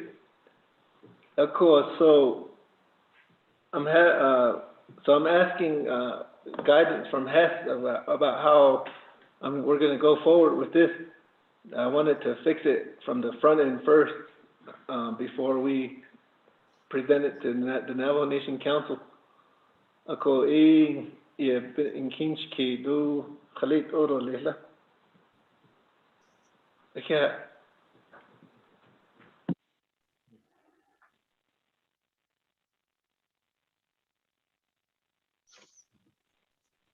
Thank you, Mr. Abeda. Committee members. I guess the other part is Dr. Brandsur, excuse me, Ms. Gay. What is actually, I guess, on the state side, it's a liability. Is the reason they want the waiver of sovereign immunity. And on an annual basis, what would be your projection as far as the reimbursement costs once we ramp up the services? What are your thoughts? I'm sure in each state it's going to be in the millions level, but if you can, give us a projection. All right, thank you for the questions, Honorable. So I think for the legal portion, the first part that you had asked about with the states, I'll defer that to Michelle Begay.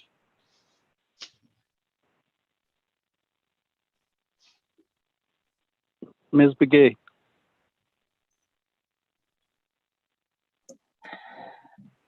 Sir, can you repeat the question, because I didn't, well, I heard what you said, but I'm not sure what the legal portion is that you asked, because you were asking. Well, I guess the reason that the states are asking for the waiver of sovereign immunity, it's the aspect of them seeing the program as a liability. And so in that aspect, what would be the level of the limited waiver? And in previous,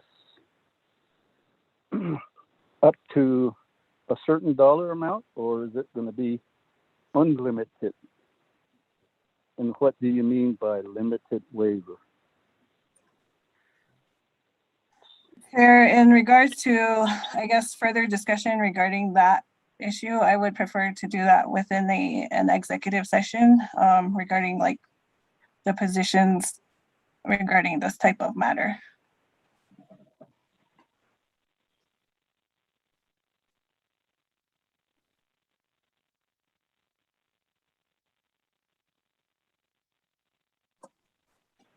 Ms. Benali, is the legislative staff prepared to provide a phone number for this discussion?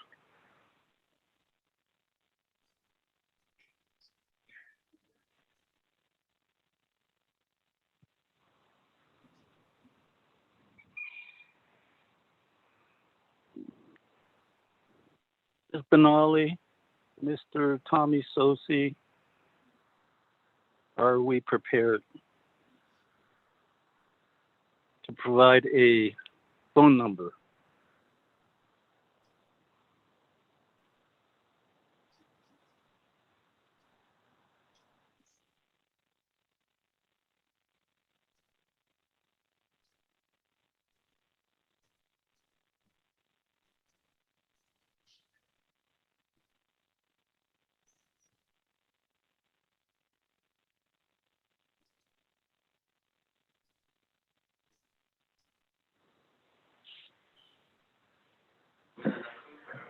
Good morning, Chairman. So we're working on getting that number for you, and we'll go ahead and send it to Ms. Benali as soon as it's available.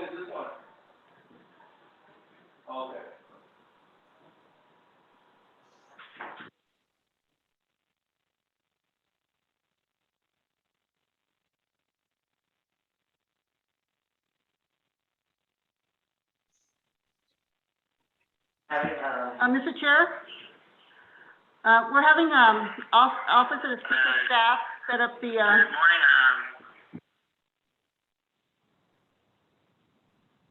Committee members, I guess in going forward, let's always have speaker staff be ready for such an action.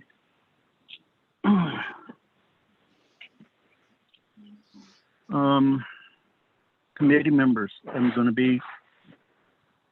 I'm approaching a no-cell coverage area as I drive to Crown Point. So I'm going to have to turn the chair over to Vice Chair Slater. And again, it sounds like the issues and what the Legislative Council questioned to the committee. That's the part that we will have to discuss in a subsequent meeting. I pulled over and I'm walking around. So in that aspect, committee members, perhaps the other aspect is the discussion on the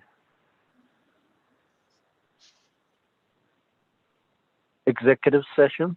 We could also cover it in another follow-up meeting once we get into October. Committee members, chair's looking to you for guidance. Chair, this is Delegate Slater. Yes, go ahead, Settler, proceed.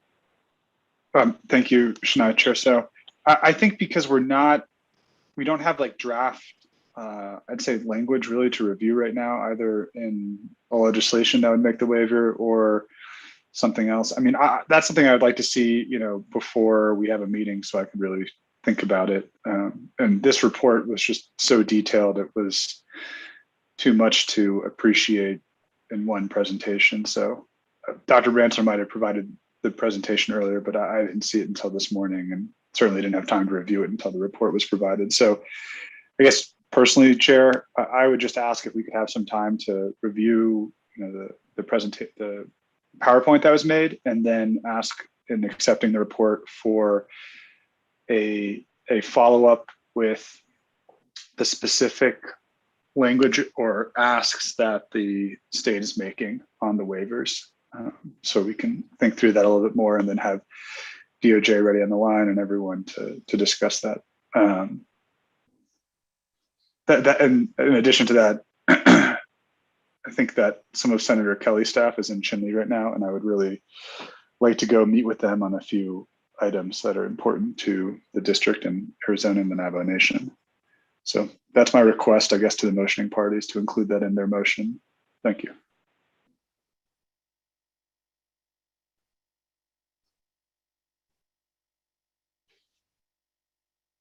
Thank you.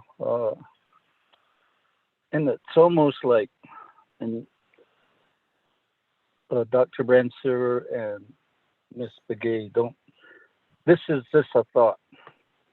What if we included, since it is originally an IHS 638 contract, what if one of the ideals in the self-governance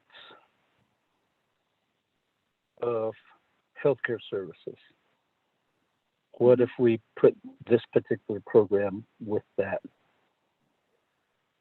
And that way there would be an ability to hook up with the healthcare services facilities. That would be one thought. And again, it's just a thought. It's not a, making it something that we should do. This is one of the thoughts that I've come up with just as a reactionary, because and it would also more be in the concept of a comprehensive healthcare system.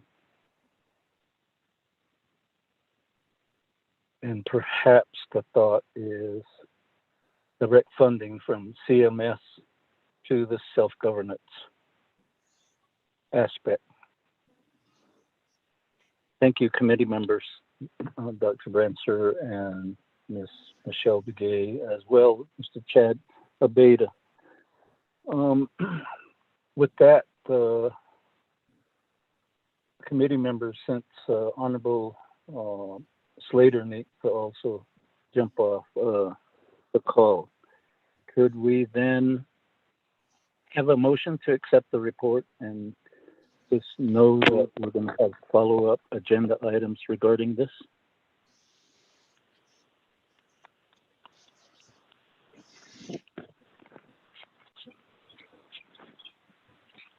Committee members. Motion. Second, okay. Thank you, committee members. I realize we're putting off some of the discussion, but I'll accept the motion and the second. And again, it'll give the committee opportunity to look at all the aspects of the presentation. At our next regularly scheduled meeting, that would be October 13th, I think it is. That's when we could put this particular item back on the agenda, respective of items going forward. Ashoko, motioning party. Abira. Akushila. Thank you, committee members. With that, Mr. Mose, motion, roll call, roll call vote, please. All right, sir. Honorable Paul Begay Jr. Delegate Paul Begay votes green. Honorable Paul Begay Jr. votes green. Honorable Pernell Halona. Honorable Pernell Halona. Honorable Carl Russell Slater. Delegate Slater, green. Honorable Carl Russell Slater votes green. Honorable Charlene So. Green. Honorable Charlene So votes green. Honorable Edison J. Wanika. Green. Honorable Edison J. Wanika votes green. Honorable Pernell Halona. Chair, I vote of 4 in favor. Green. Honorable Pernell Halona votes green. Chair, I vote of 5 in favor, 0 opposed. Thank you, committee members. With that, a vote of 5 in favor, 0 opposed, the chair not voting. Ms. Angelita Benali, what is the next item on the report portion? Committee members, I'll get back on the road, and as I said, I'll be in no cell phone coverage. Honorable Vice Chair will preside. Chair. Before you get off and before Ms. Benali goes forward, can I make a request real quick? And I neglected to ask at the beginning of the meeting, but I was contacted by Lokachukai Community School and about viewing the new school construction over there. I don't think the committee has had an opportunity to convene and see the school and what's going on. I was wondering if on October 13th, the committee would be interested in having the meeting there. If so, we can discuss it tomorrow, but I just wanted to know right now if that's a possibility, and then we can have them on the line to discuss that possibility further tomorrow.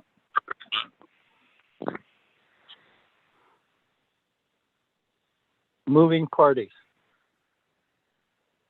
Oh, yes. I guess as chair, we can collaborate to put it on the agenda for the 13th. Yes, and on as far as tomorrow's meeting, we can basically vote on it, and then we'll have better details moving forward. Okay, thank you, Chair. Bueno, thank you. So, thank you. So I'm dropping off the call, and the call for receiving the report from Navajo Oil and Gas is next on the agenda. Chair, And no, this is Delegate Charles Newton. oh, committee members, are we going to have to suspend rules so that we can get back to legislation 0195-21? And it's, Chair, so can yes. I address the committee? Go ahead, Shiaja, Madam Chair Charles Smith. Okay, Shiaja, Health, Education, Human Services Committee. You want to mute yours? Mute that one. Just mute. I'm here in the Budget and Finance. Let me hang up. Good. Can you hear me? Chair and Vice Chair Slater, I wanted to apologize for not being present on the call when my legislation was called. I'm okay with moving it to the next Health, Education, Human Services Committee meeting. I cannot get a hold of the individual, Ms. Harker.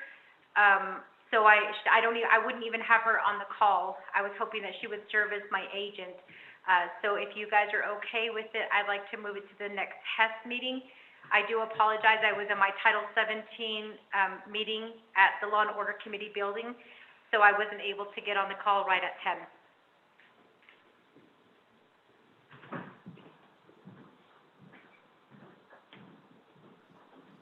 Delegate Charles Newton, I think Chair So has had to drop off at this point, but we're happy to accommodate your request, and we'll move it to we'll just roll over to the next HES meeting. Thank you.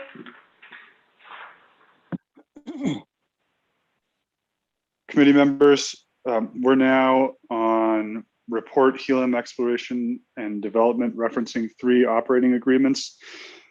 Presenter James R. McClure, Chief Executive Officer, Leonard L. Sosi, Chair of the Board of Directors, Navajo Oil and Gas. Mr. L. Sosi or Mr. McClure, are you on the line? Yes, we are. Yes, I am. Can you hear me? Yes, you're recognized to present. Okay, fantastic. Leonard, do you want to start? Okay, good. Thank you, Mr. McClure. Certainly, I'd like to thank the Health, Education, Human Services Committee members for allowing us to present here, and also Chairman So to accept our request to present to the committee for today. So, Ahinani den Enschlido and the Etots of Mibashin, not all the Netachi in the Chidokia on the Idashin, Bedak Hegit up, Yat Eto here, Nikidishnitin, and the Ayaquaki, called that on get present il neto the Aya, Navajo Nation Oil and Gas Company it has ado and the yakon net the yet the next all the hadlonigi a hot favor a aja a get a presented all neatly a hot alcohol. Certainly do appreciate your kind attendance, and then also any questions that you may have after the presentation. I'd like to defer the report section of our report to the committee to Mr. McClure. Mr. McClure, go ahead. Thank you, Leonard. And Vice Chair Slater and honorable delegates of the council who are on the Health, Education, and Human Service Committee, want to thank you for the opportunity also, and wish you a good afternoon. I guess my first question, were you able to receive the presentation? I emailed it, we emailed it yesterday to staff. I just want to confirm that you have that presentation.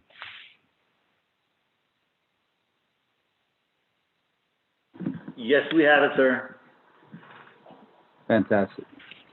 Okay, so what I'm going to do, I'm not going to take a lot of your time today, but just wanted to spend some time with you. One of the main purpose, what we're trying to do on, you'll see on slide number 2, is to brief the committees of the Navajo Nation Council on the pending legislation that should be, we hope, dropped soon, ultimately through review with the Resource and Development Committee, RDC, and then ultimately through NABI Committee and the full council. And what I was hopeful of doing is spending time with each of the committees to just ensure that there was no surprises whenever this legislation ultimately comes to vote, and answer any questions that you might have about our initiative. We have negotiated with the Navajo Nation's Minerals Department and the Department of Justice over the last several months 3 operating agreements for development of helium on the Navajo Nation. Those 3 agreements, and I'll touch on them in a second, but they're in the Tisnas chapter and the Sanasti chapter. And we've been working with those chapters on resolutions and have they've provided their support for us.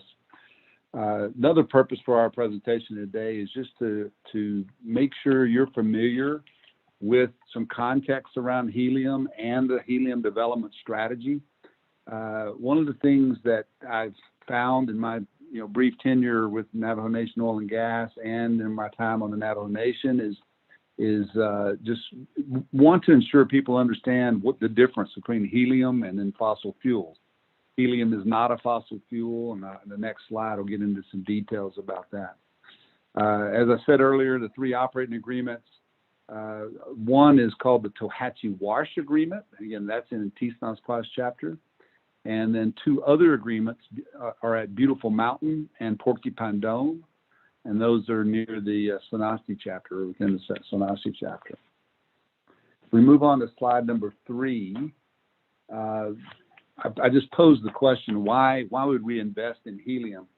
Well, helium is in short supply globally, and it's an element that's required to support several important industries that impact humanity.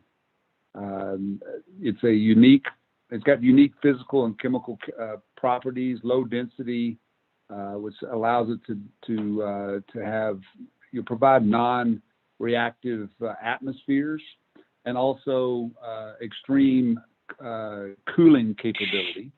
So because of that, it's used in the medical industry and with MRI machines. It's used in the semiconductor industry, so with our phones, with our computers, on providing a non-reactive atmosphere, and then used in with ultra deep scuba equipment. Slide number 4 just kind of expands that to look at the various uses of helium, and I think really what's important to take away is that global demand demand for helium has been steadily increasing over the last number of years, and supply has been dropping dramatically, and thus it's created a supply-demand disconnect, which ultimately has resulted in improved and increased pricing for helium, and resources for helium are being sought after, and the Navajo Nation has an attractive resource. Slide number 5 were some points that we discussed with RDC in a workshop a couple of weeks ago. Helium, one of the things that may be worthwhile for everyone to understand is helium's constantly being emitted from the earth. And what we're after is to be able to find traps where helium is actually trapped so that we can actually produce it to the surface, capture it, produce it, capture it, and then put it to market. The Navajo Nation is blessed with some of the richest helium deposits in the world, at least what we have found to date. The gas stream concentration reaches as high as 8 to 10% of the gas stream being helium. And so we should be very grateful that the Navajo Nation has this resource available. It's normally associated with nitrogen. And nitrogen, so the production stream, when you look at the major components of the production stream, you're going to normally see a large component of nitrogen, sometimes some CO2, carbon dioxide, and then helium is also associated. Nitrogen, again, is another clear, odorless gas, non-flammable, like helium, and makes up a large percentage of the Earth's atmosphere.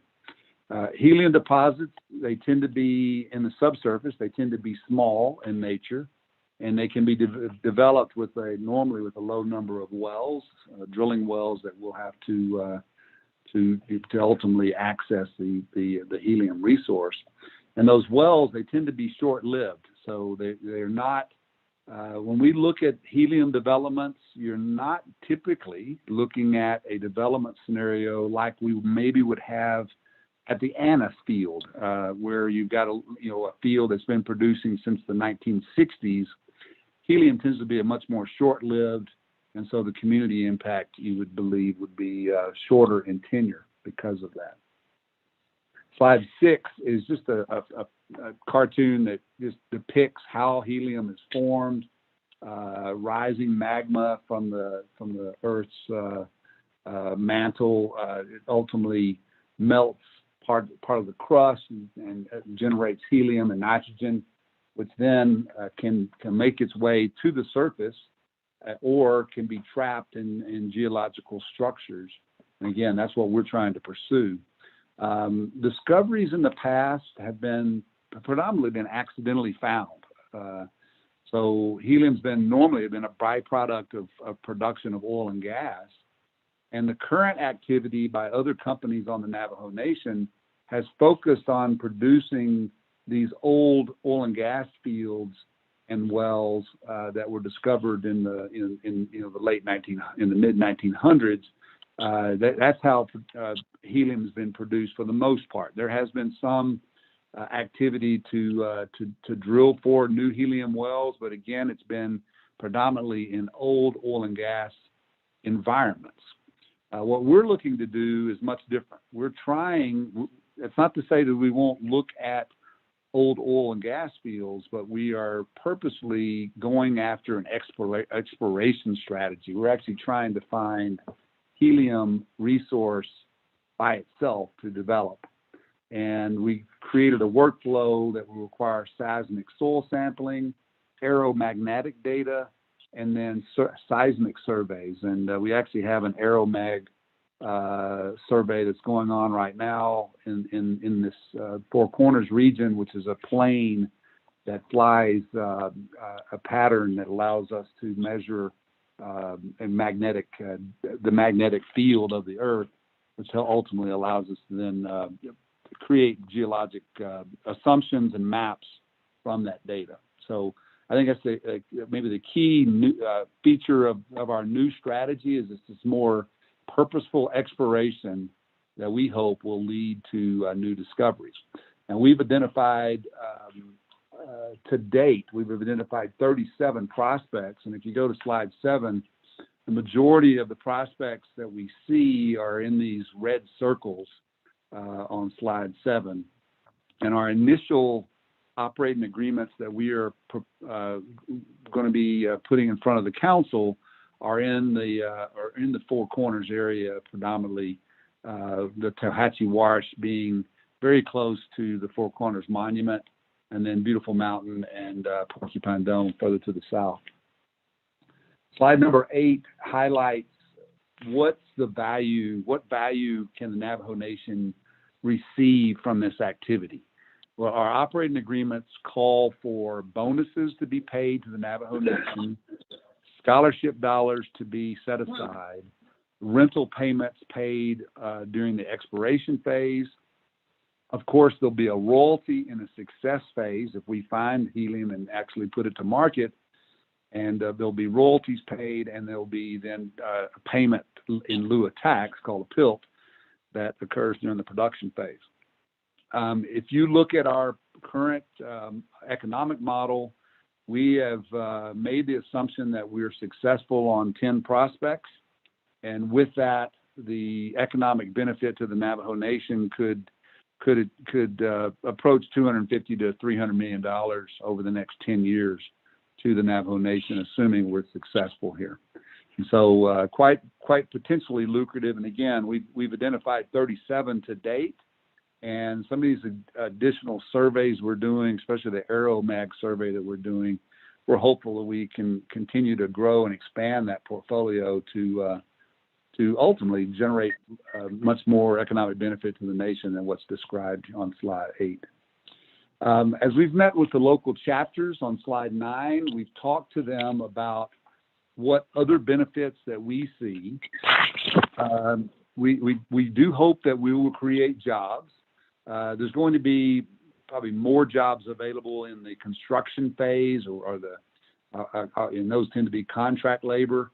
As we're out doing drilling operations, as we're trying to build facilities, as ultimately doing land and road work. Once that's concluded, we'll have a smaller staff that's going to be on our payroll that ultimately operates the production and the facilities. So there's a lower number of jobs there, but you hope when you create these new business opportunities that new businesses start to pop up around you. I've seen that happen in most of the places that I've worked in my career. But that's our hope, that there will be new jobs created.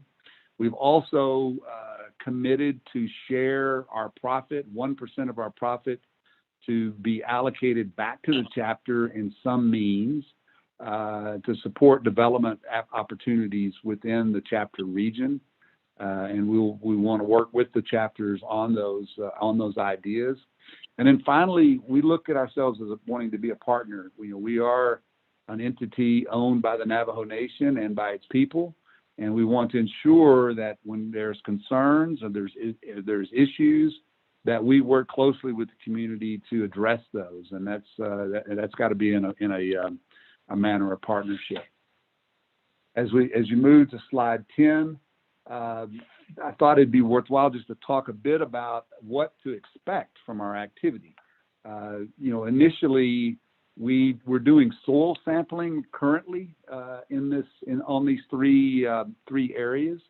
As I said earlier, we're also conducting an AeroMag survey. So that's an airplane flying back and forth probably for a couple of weeks doing magnetic surveys. And then after we obtain the operating agreements, we would want to shoot seismic.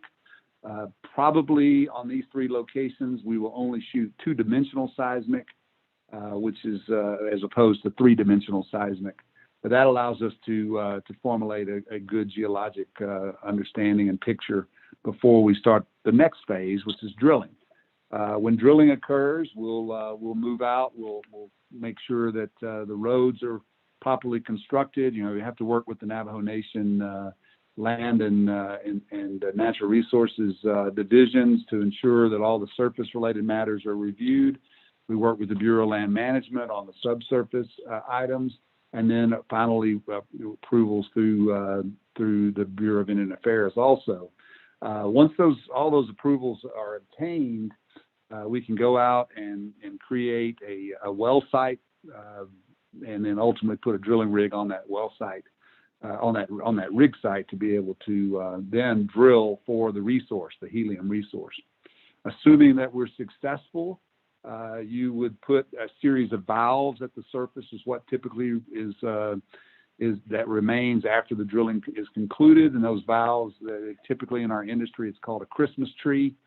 And once that series of valves are concluded, then we can start the next phase, which is putting facilities in place to actually produce the resource in the earth, which is helium and nitrogen, CO2, so forth. And ultimately, then we want to connect to the market. Now, connecting to the market is something that's still kind of up in the air about how we will develop. In the Tohatchee Wash area, we're actually close to pipeline networks that will allow us to produce our helium into a pipeline and actually ship it to a plant in Moab, Utah, that can actually process helium. As you move further south and further away from the existing pipeline networks, it becomes a bit more of an economic question of whether we can justify laying a pipeline, or do we have to put facilities in place to extract the helium, separate the helium from the other gas components, to then put it into a truck and move it to market for sales.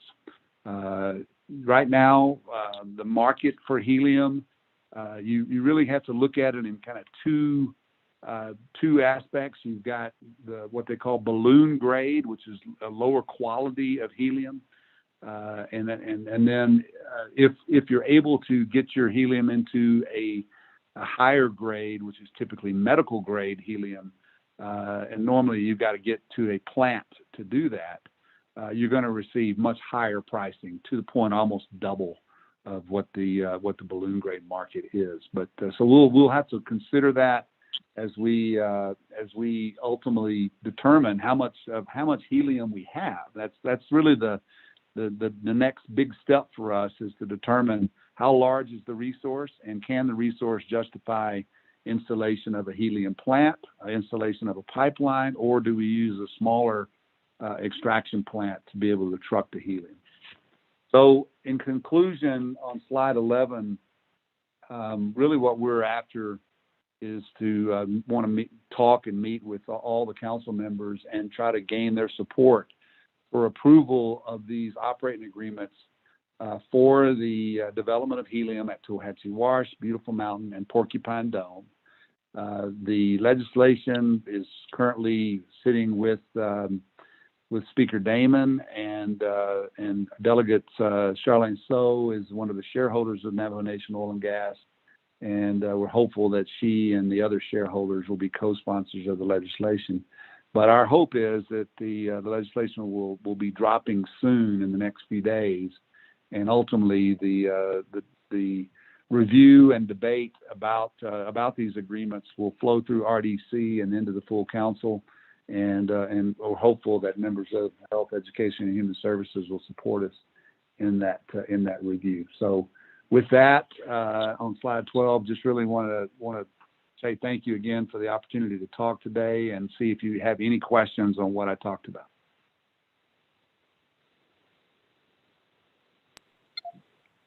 Thank you very much, committee members. The chair is open to a motion to accept the report.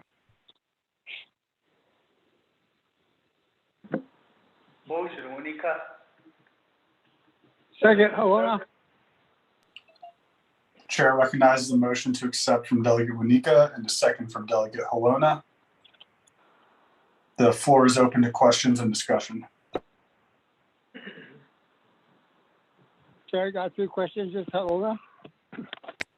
Delegate Halona, you're recognized. Thank you, Vice Chair. Then our presenters, thank you. The getting into this new investment here you're talking about, first question I have is how much is it going to cost us, the Navajo Nation, for Navajo oil and gas to get into this production? How much will it cost us? What are you looking at for an investment?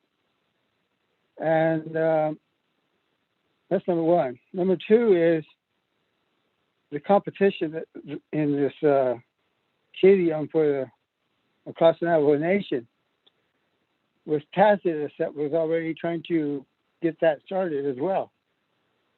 And the possible sale or purchase from Intech. So that will make two Navajo Nation businesses owned by the nation and competing against each other. What discussion, if any, have you guys had with any of those other entities, like as Tacitus and Intech?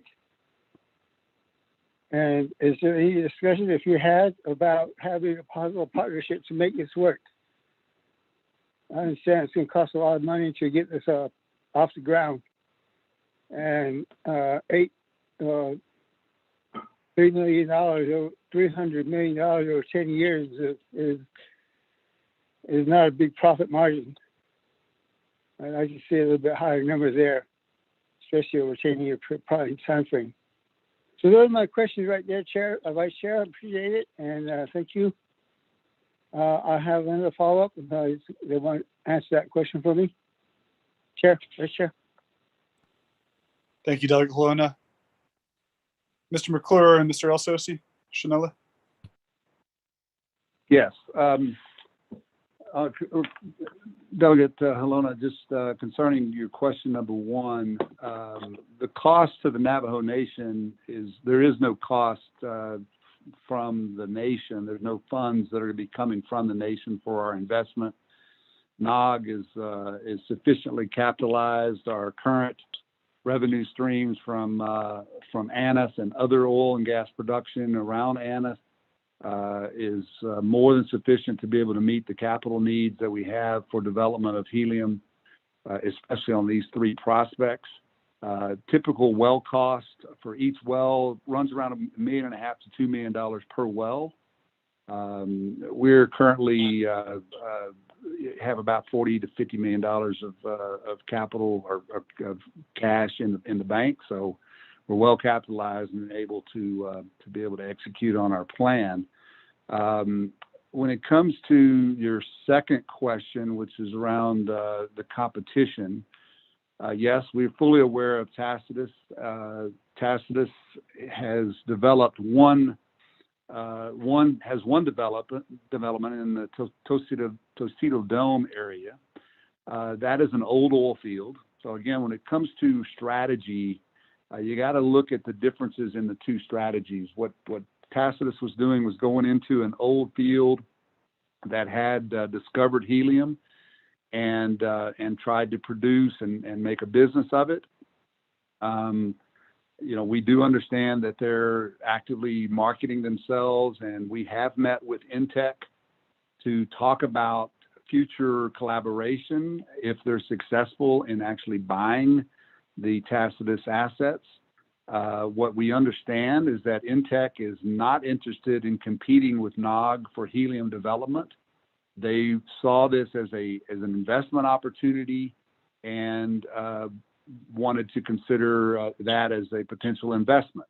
NOG was not invited to bid on Tacitus. We've got our views about the subsurface. We feel like that Tostido Dome is while it has helium, is probably not the most ideal place to develop helium. And I think Tacitus has probably found a bit of that themselves in the development about the subsurface, and ultimately that gets into some of the technical aspects around what I'll call tight the rock is, called the permeability is actually very low. And but we don't really know the details enough of the field to really say what they did wrong or what happened. But our view is that the other three areas that we're proposing are better opportunities to be able to pursue helium. My hope and what I've explained to the leadership of Intech is if they're successful, that we work together on future development. That could be future development of Tosito Dome. That could be sharing production facilities together. The Porcupine Dome and Beautiful Mountain prospects are very close to the Tosito Dome area. So we may be able to share the actual production facilities that they have in place, or at least work together on future development. And we recognize that, Intech, I think Intech recognizes this also, they're stepping into an area that's a bit outside of their core business. We're hopeful that they want to work with NOG when it comes to well activity, drilling activity. We have the resources on our team to be able to execute on any well program, production program, and want to help Intech with their future development. I know they're still in the process of trying to negotiate final terms and ultimately try to conclude a sale. So they've got a confidentiality agreement in place. So we haven't been able to get in much more detail than just kind of high level conversations. But our belief is that we should work together, not have two entities competing against one another for the development of helium. And so far, that's at least the feedback we're receiving from Intech, is that they agree we need to collaborate and work together. So hopefully that answers your question. Delegate Halona. Vice Chair, sir. Thank you, Vice Chair. Thank you for that. You did answer several questions there for me. I really do appreciate it. And as far as collaborating with Intech, if they're successful in their purchase there with that Tatis, and I think that it would be a great idea for the collaboration to have between the two companies. And I'll be around as long as I can to be around to try to facilitate or help in any way that I can to make this company successful. The only thing I really don't like to hear is that the bottom line, $300 million over 10 years, we probably do better than that. I don't know how your marketing strategy has been. Has there been anybody out there looking at the markets and trying to find out where we can capture some of that business? Vice Chair? Thank you, Delegate Halona. Mr. McClure and Mr. Elsosi, you're recognized. Yes, Delegate Halona. Yes, we are actively talking to potential markets. I will say that, as I was indicated in my presentation, the actual route that we take with our helium is an important choice. The Lisbon gas plant in Moab, Utah has a helium extraction train. And so we are trying to do everything we can to get as much helium sent to Moab, Utah as possible, because the market there is medical grade market. So you're looking at, potentially $350 to $400 per 1,000 cubic feet versus balloon grade. You're selling currently around it moves, but between $150 and $200 per 1,000 cubic feet. So we almost double. The issue really is, as you start moving further and further from existing pipelines, it's more and more difficult to justify the capital expense to lay a pipeline several, potentially 100 miles, 50 to 100 miles, to be able to access the existing pipeline network. So the Tohatchee Wash prospect, which is again one of the 3 operating agreements that we will be pursuing, the Tohatchee Wash prospect is within 5 miles of the pipeline network to be able to access Lisbon. So that is our development strategy, and we believe will be the more lucrative approach. As you move further south and you start approaching Tosito Dome, Beautiful Mountain, Porcupine Dome, you're such a distance away that you really need to determine how much helium you have. If you have sufficient volume of helium to justify a pipeline, then that's the route we will pursue. And again, the capital investment's all borne by NOG in this. But our view is that we've got to go do some of the basic technical work, drill wells, test those wells, ultimately determine the volume, the subsurface volume. And if it's sufficient, then we may take the route of a pipeline, trying to lay a pipeline up to the Four Corners area to be able to then access the pipeline for Lisbon. If we can't, if we don't have sufficient volume ultimately, then we'll have to put facilities that will be similar to what Tacitus uses today. And they have an extraction technique. It's a company called IACX that uses the equipment, that has the equipment. You'll partner with them, ultimately then truck the helium to market. Now, that's the big question. What is the grade of the helium that you're actually trucking to market?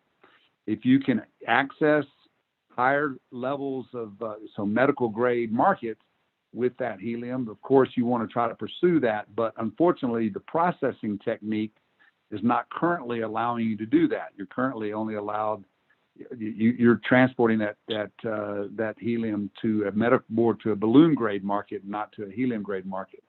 Now, I'm getting into a lot of details here, but it all really boils down to the volume. If you've got sufficient volume of helium, then we will be able to attract the buyers of helium to ultimately build a larger facility, and a plant similar to what we find in Moab, Utah at Lisbon Valley. That's a longer term scenario, well down the road, but that's our hope, that if we can actually generate and actually identify sufficient volumes of helium, then that bigger plant can be justified. So let me respond to your question or your comment about $300 million. So that $300 million number is based on assumptions around what the helium price is, and we're assuming balloon grade helium in that model. So that's about $175 per 1,000 cubic feet. This is the royalty rate, and these are negotiated royalty rates based on what both parties believed were fair, and so that is our view about the 10-year share of royalty to the Navajo Nation. Again, we look at a lot of different factors, whether that's the federal royalty rates, private land royalty rates that we find in the U.S. and in the region, and then ultimately kind of historical royalty rates that the Minerals Department has negotiated. And that ultimately is how we got to where we're at today. Our view is actually $300 million over 10 years for 10 prospects is, again, based on $175 per MCF of helium, is a fair model. We hope that it's going to be much higher. Again, if we can get medical grade helium, if we get larger volumes, then we'll see if our economic model says that it's going to be more. But this is our current assumptions based on the data that we have today. Again, we've negotiated these with the Navajo Nation Minerals Department. I think both parties would say it's a fair outcome for all entities. Again, because the capital cost. Remember, we're bearing the capital cost. 100% of the capital cost is coming from NOG's pocket. Committee members? Thank you, Mr. McClure. Chair, a few more follow-up questions.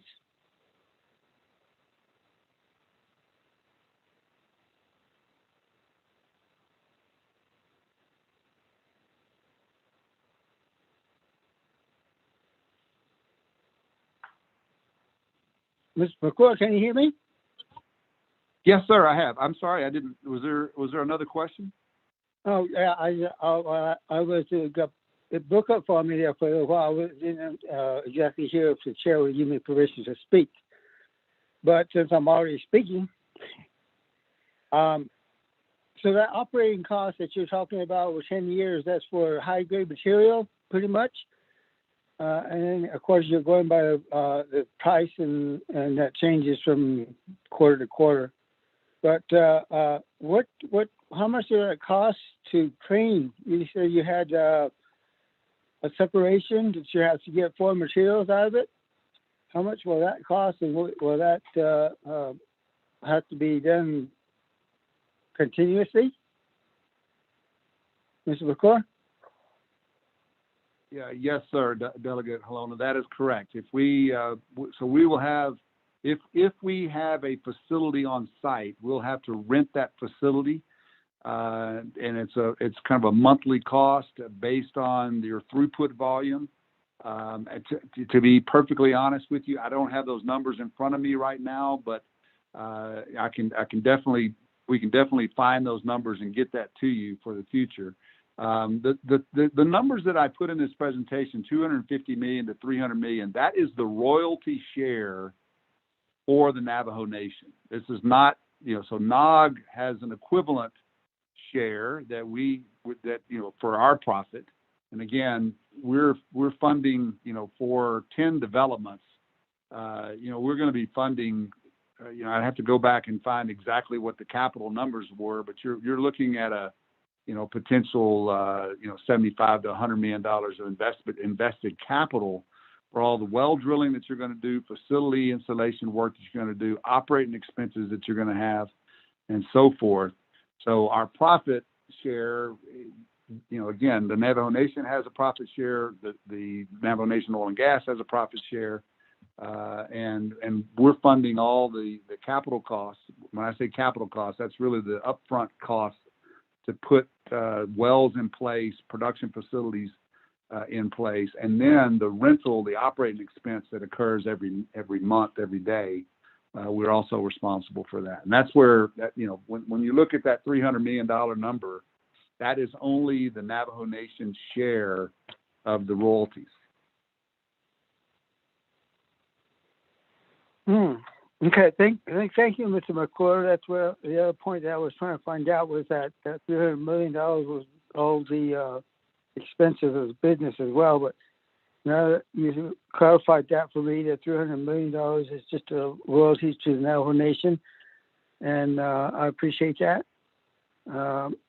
I think that's the end of my questioning for now. Thank you very much. I appreciate your information.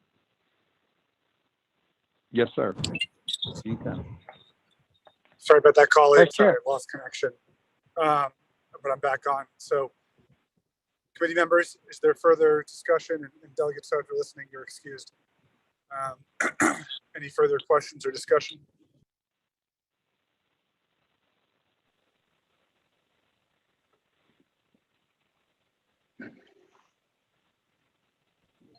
Going twice. Mr. Mose, can you please do a roll call vote on the report excusing Chair So and Delegate So? Aye, sir. Okay, Honorable Paul Begay Jr. Delegate Begay votes green. Honorable Paul Begay Jr. votes green. Honorable Pernell Halona. All votes green. Honorable Pernell Halona votes green. Honorable Edison J. Wanika, green. Honorable Edison J. Wanika votes green. Vice Chair, vote of 3 in favor, 0 opposed. Thank you much. Ms. Benali, are we at the end of the agenda now? Vice Chair Slater, Chanel, can I have a few words? This is yes. Okay. Well, certainly. Thank you, HESI committee. Do appreciate again allowing us some time, and we are planning to present to all the committees, and then all the way up to NABI. So if you don't have any questions right now, certainly you'll have another chance to ask questions at NABI committee meeting. So just want to say thank you to all of you. Yeah, Chanel. Oh. Yes, thank you to the presenters. Ms. Benali? Yes, Mr. Vice Chair. That report, well, actually, 7B is the end of the agenda, and you're at number 8. Any announcements, committee members?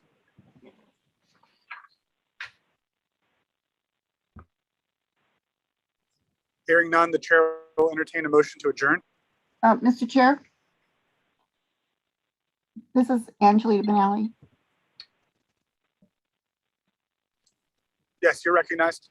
Yeah, thank you. I just wanted to announce that not to forget a special meeting tomorrow at the East Nesmos Community School at the school.